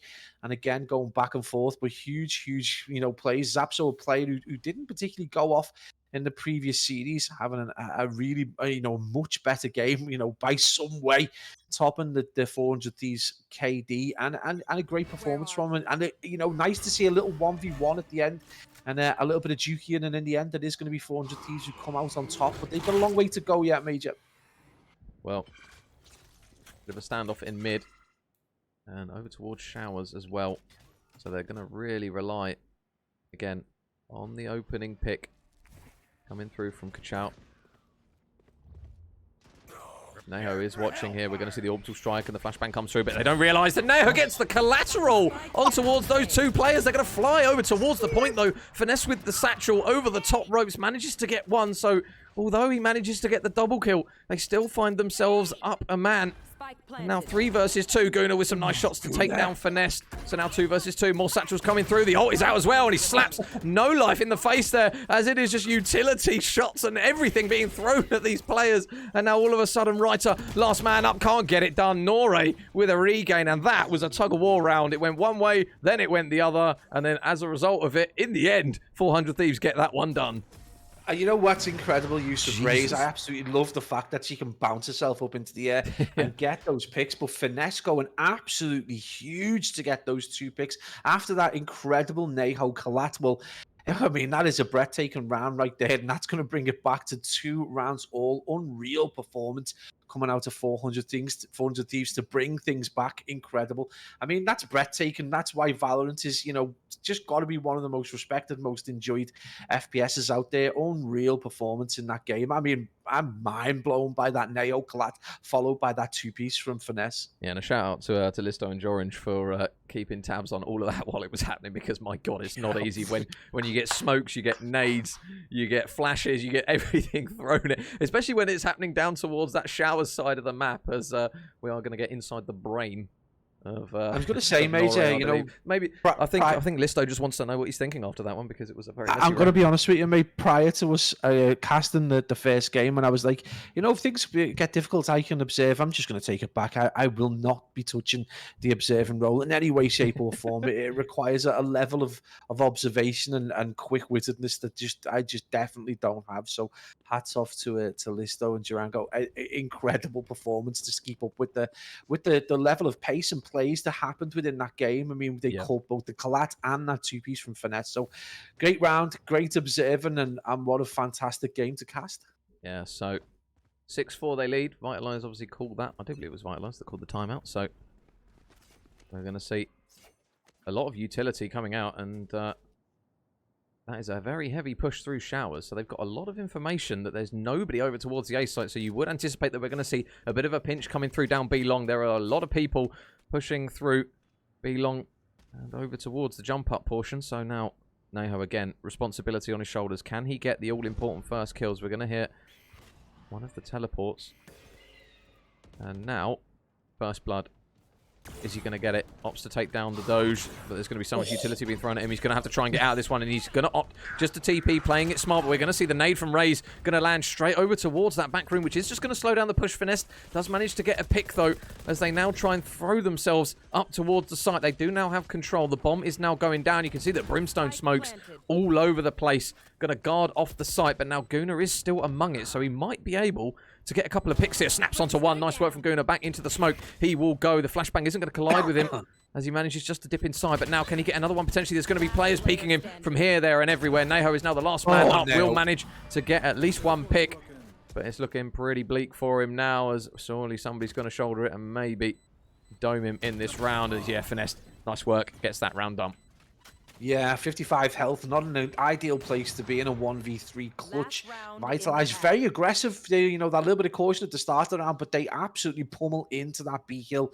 They take down the players who were largely stacked there, and it's going to come down to those final two defending players to transition from that position towards middle A, and they make it around, but it's not going to be enough. Nail last alive. Vitalize with a very impressive win to bring them back to that 3-round deficit. And Major, this is something 400 Thieves is, particularly in this map bind, just haven't been able to break so far. They've got themselves down to a 2-round deficit maximum, but just not been able to kind of make that extra push to bring it even closer. So big opportunity right now for 400 Thieves, who again, the split defense doesn't seem to really work for their play style. I think they found it very difficult. They've done okay so far, but largely when Vitalize have stacked the point, they've done very well from the attacking phase. Yeah, Zapzo just using that ability from Fade just to be able to maybe see people through the smoke. Isn't going to be able to get any, though.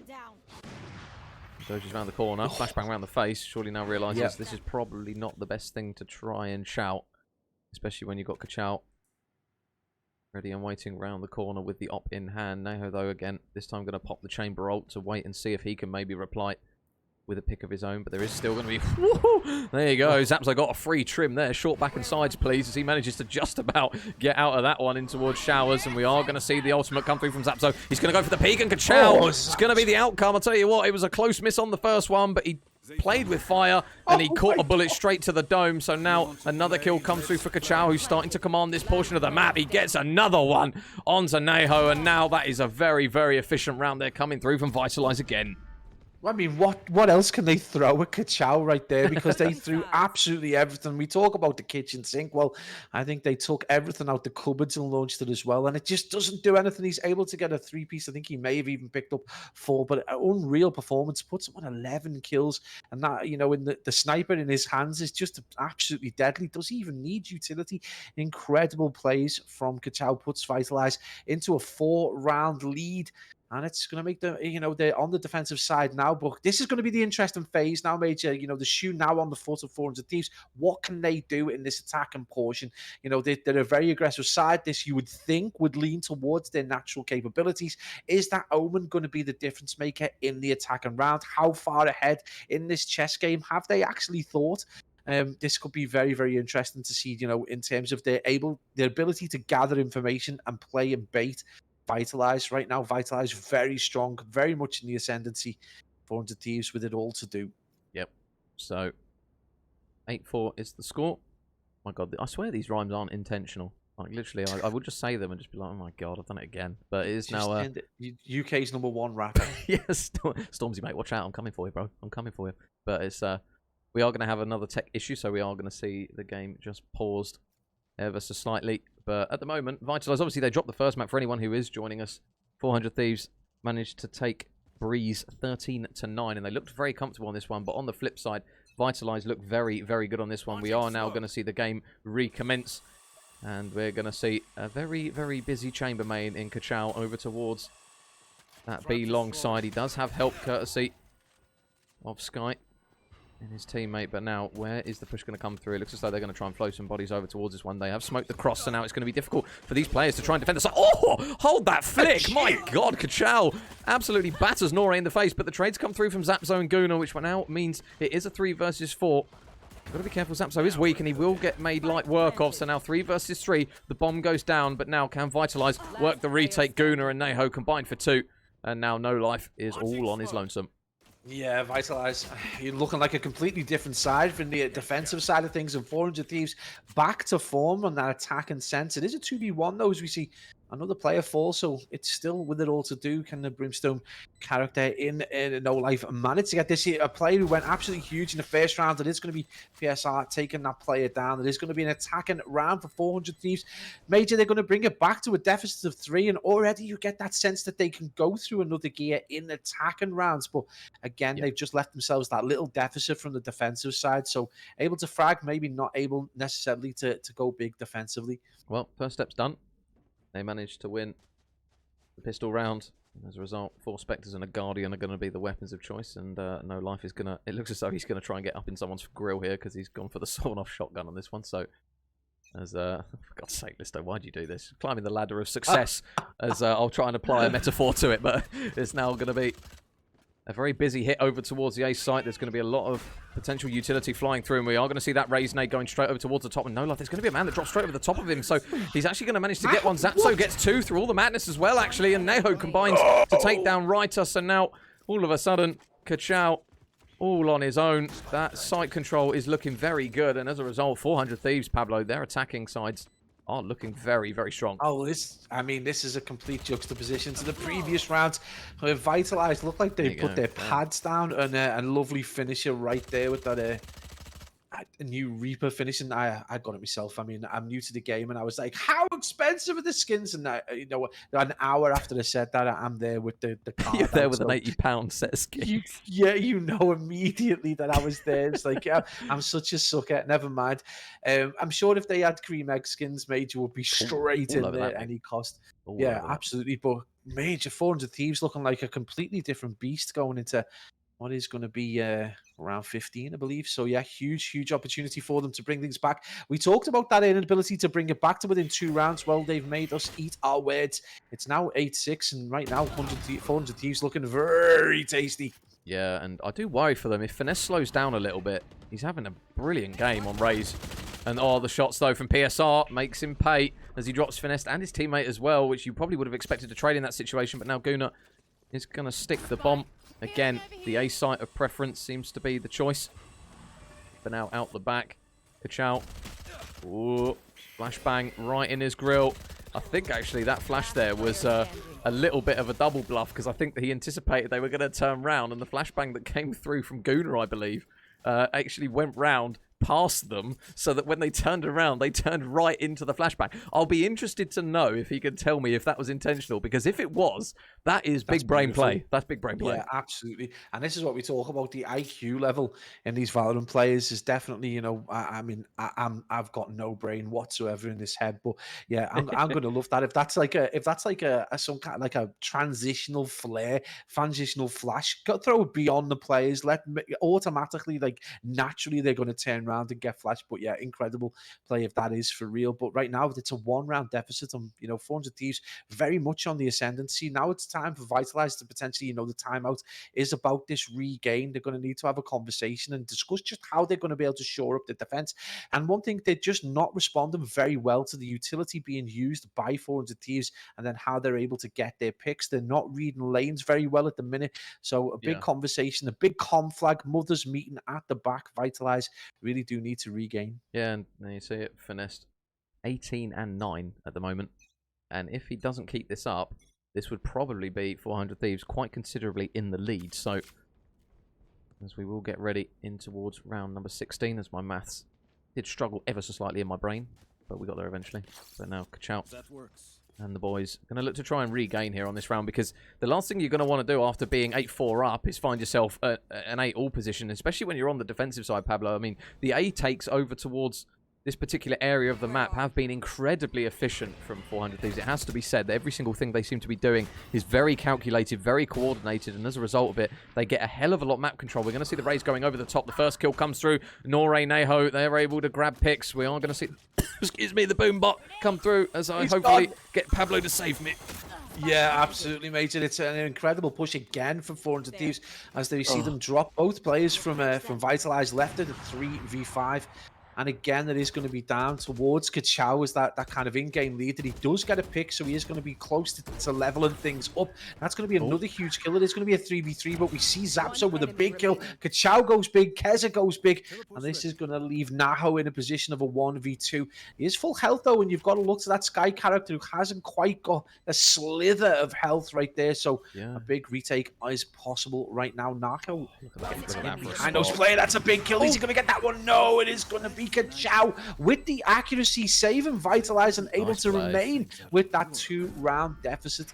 Quick reflexes coming through from Kachao. When I thought he saw him and then the subsequent bomb planter, I thought he was either going to hide and just play the timer, but unfortunately he didn't kind of milk it long enough, and as a result, Kachao just made him pay. He saw the tiniest slither of his body and he just put a bit of lead through it, so really nice work there from him and a good round on the board. Vitalize now sees that lead back out to 2. But really good work there from him and his team, and very important round. So now in towards the next round. The guys from 400 Thieves just haven't they haven't mixed up their attacking rounds. There hasn't been an incredible amount of variety. They're just so efficient when they do when they if it ain't broke, don't fix it. Go to push. Yeah, exactly. Yeah, exactly. Well, hello. This is busy.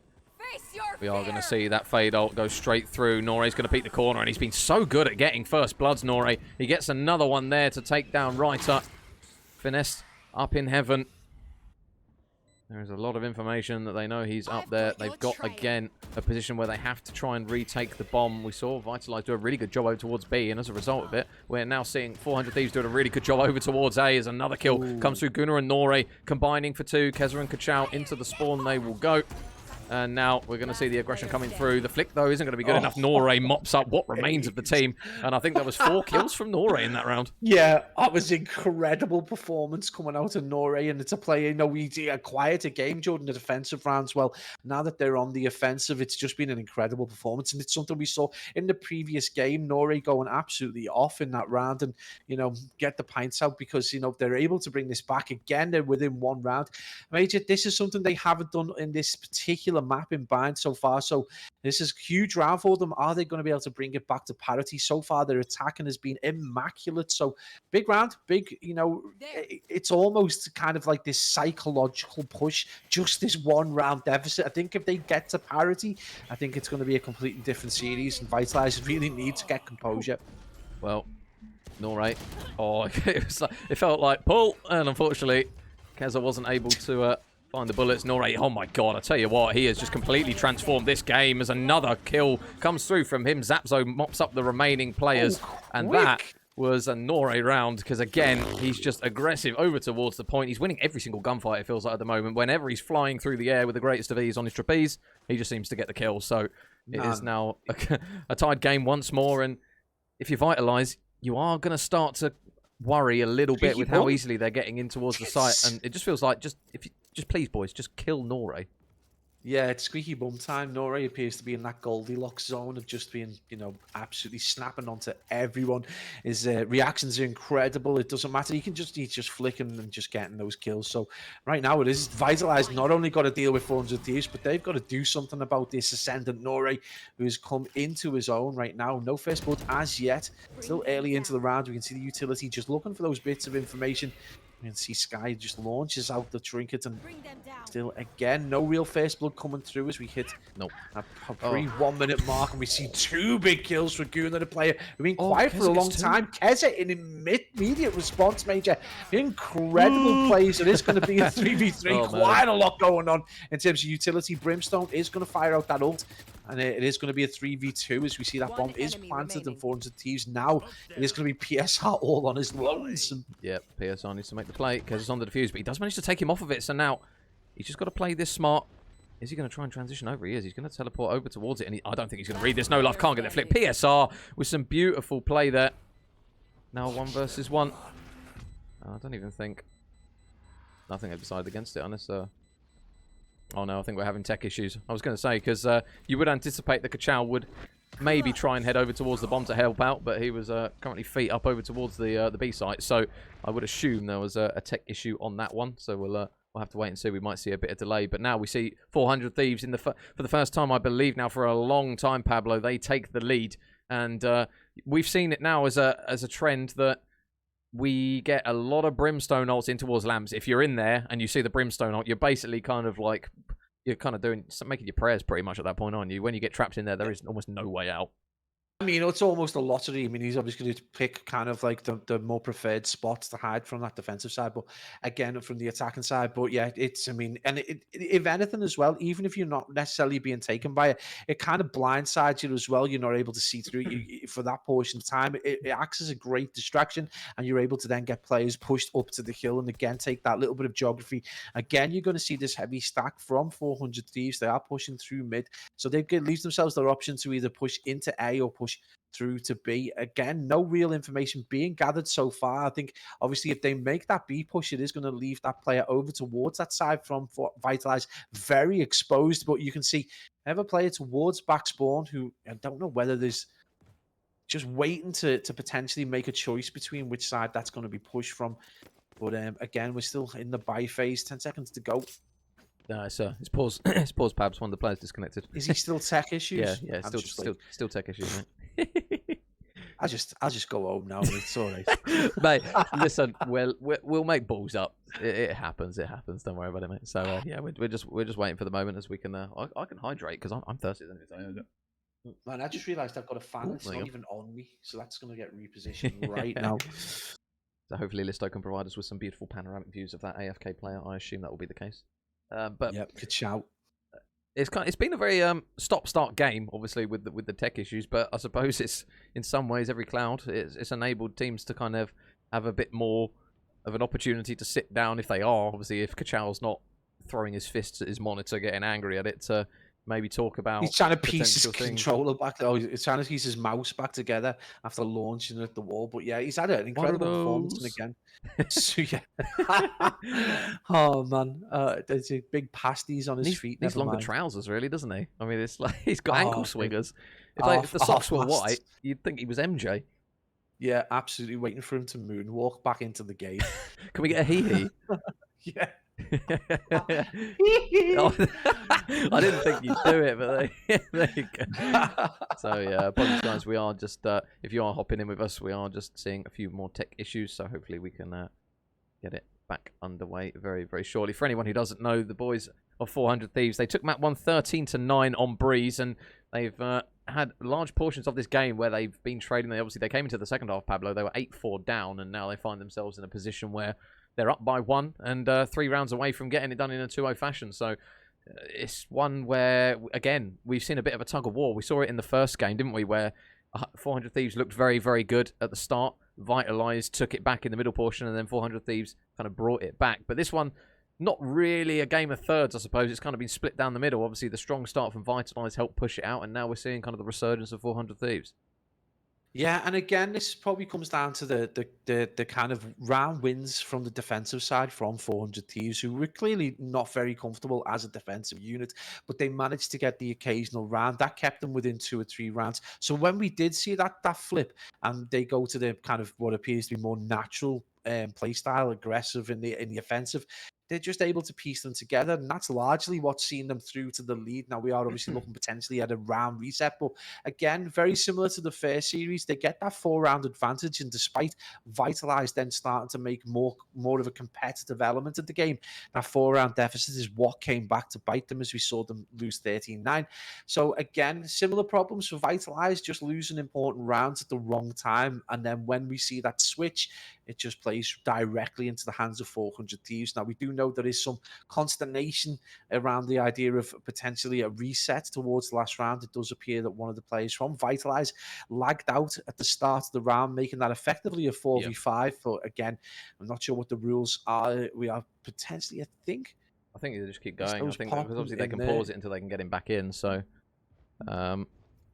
so apparently he's resetting his router So hopefully, but one thing I will say, Pablo, right, and I will tell you to brace for this. I have a very, very terrible, cheesy kind of song reference with certain characters, and if it pays off, I will reference it. So if you do get interrupted, I will do it because I think you'll be proud of it. I don't know whether or not the viewers will like it so much, but I don't know why or how it's entered my brain. But if it doesn't happen, obviously, I'll try and save it for potentially. It does involve Nore. That's all I will say. So I'll see if it happens. I just know what you're gonna do. I'll see if it happens. So don't ruin it. Don't ruin it if you know. Don't ruin it, because if it happens, I will be so happy with it. And Kachow's actually reconnected. So I'm hoping that Nore gets a kill on a certain character, and then I will be able to let the line slip. I know exactly what you're gonna do. That's actual genius. That's got to happen. It needs to be happening. But Listo has popped the rule set into the chat. So if there is a player lags out within the first minute of the round, it does look like a full round reset is going to occur. So that is important information. It does look like we are going to be dropping back around. So round 10 is going to get chalked, I believe. Guys who are in the observer chat are probably going to both Rajanga and Listo are going to let us know, but that does look like the rules. So interesting to see whether we do chalk that round 10. But they did effectively start as a 4v5, as it does look like Chow did kind of lag out at the start of that round. Right. So it's technically 9-9 then, if that's the case. Potentially, yeah. It looks like it looks like that's the case. Yeah.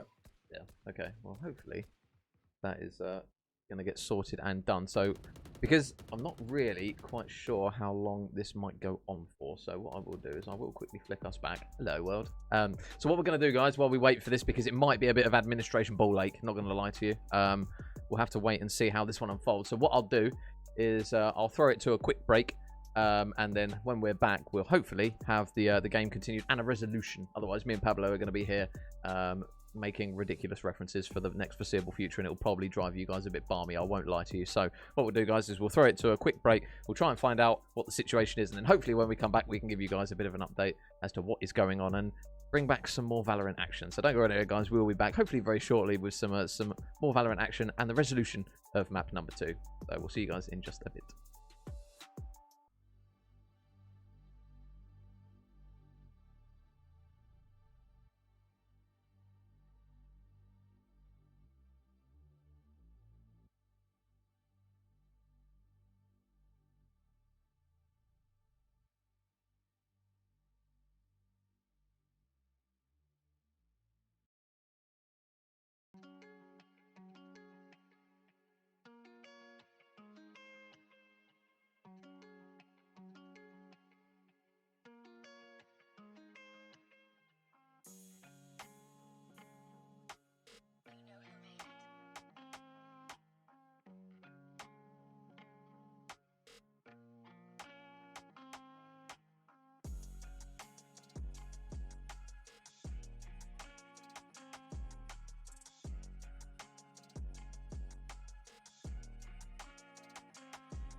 Ladies and gents, welcome back. We do have resolution. We have answers, and we are here to provide them with you. So basically, the round is not going to be restarted. It is going to go on the board. So we do, at least for our small brains, Pablo, we at least get to continue from the numerical value which we are used to seeing on the screen, which helps our small brains to some extent. And it's now going to be a position where they are still in the lead, the boys of 400 Thieves. So they'll obviously be the happier of the two, I suppose, is the best way of phrasing it.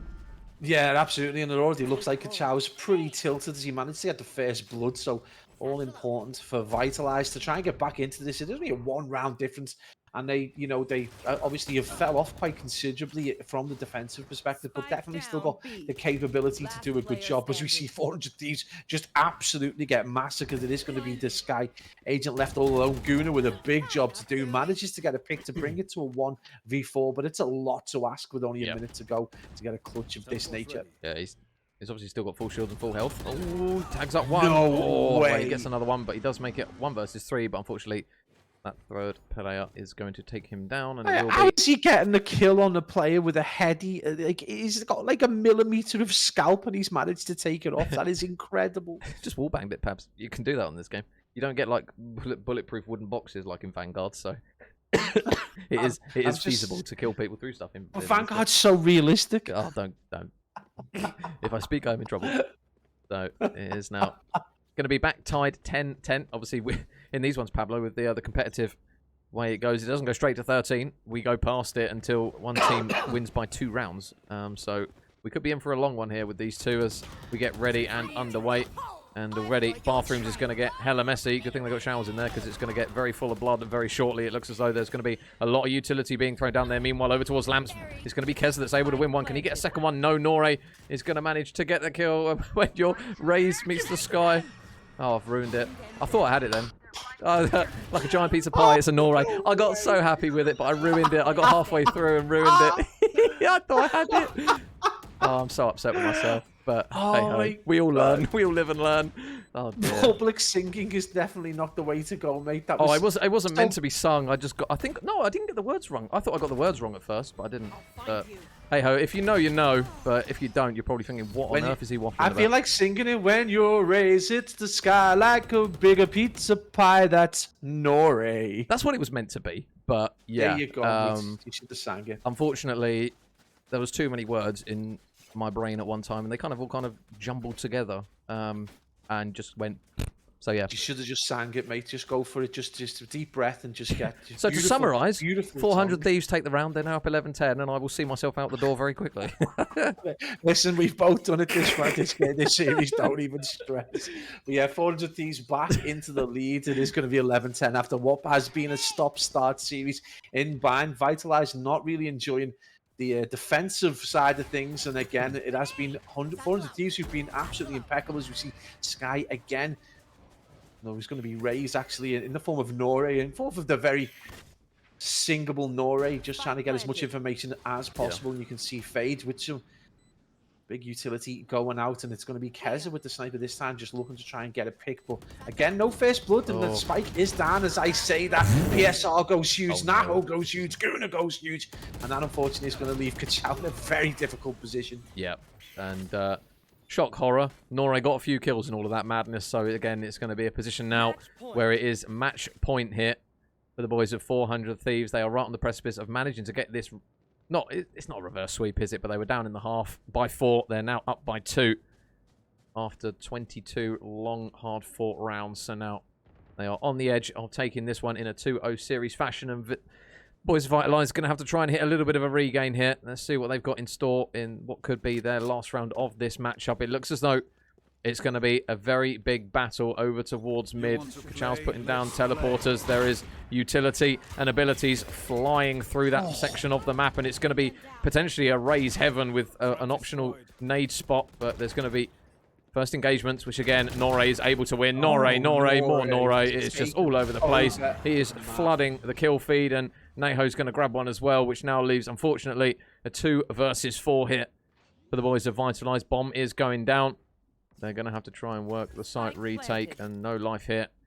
Going to have to try and coordinate this alongside his teammates. You can see that PSR, bit of a teleport, and he's actually going to try and reflank the flank here. So this might be very, very bad in terms of an ending, because he's going to pick the corner. Oh, Reiter has been spotted, gets the kill. PSR gets one. Now it's all on No Life. No Life with one. Flashbang to the face. Is he going to try and hide from all these bullets? He's so weak here is Noré. He's going to try and get some wall bangs through, but there's so much being thrown at him, and the time is going down, and that is that. Game, set, and match.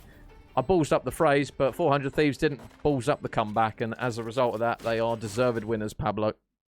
Yeah, at times I would say you're not quite better than, 4 times better than 100 Thieves, but definitely 4 times better than Vitalize were in both those rounds where they went back to back for so many rounds. And again, you've got to look in the first series down to that very slow start and very slow ending from Vitalize, allowing 400 Thieves to get a really good break at the very beginning of that Breeze map. And then towards the end, they went big as well for Ness with 21. But it isn't going to be enough, as we see Noré clap back from a position where he didn't quite have that many kills.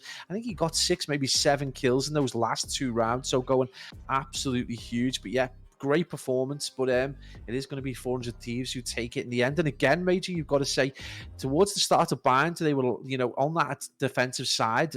Vitalize let them get a handful of rounds, and that's come back to bite them almost exclusively. So 2-0 Major, and I believe when we're done, we're going to have a small break, but we have got more Valorant coming your way.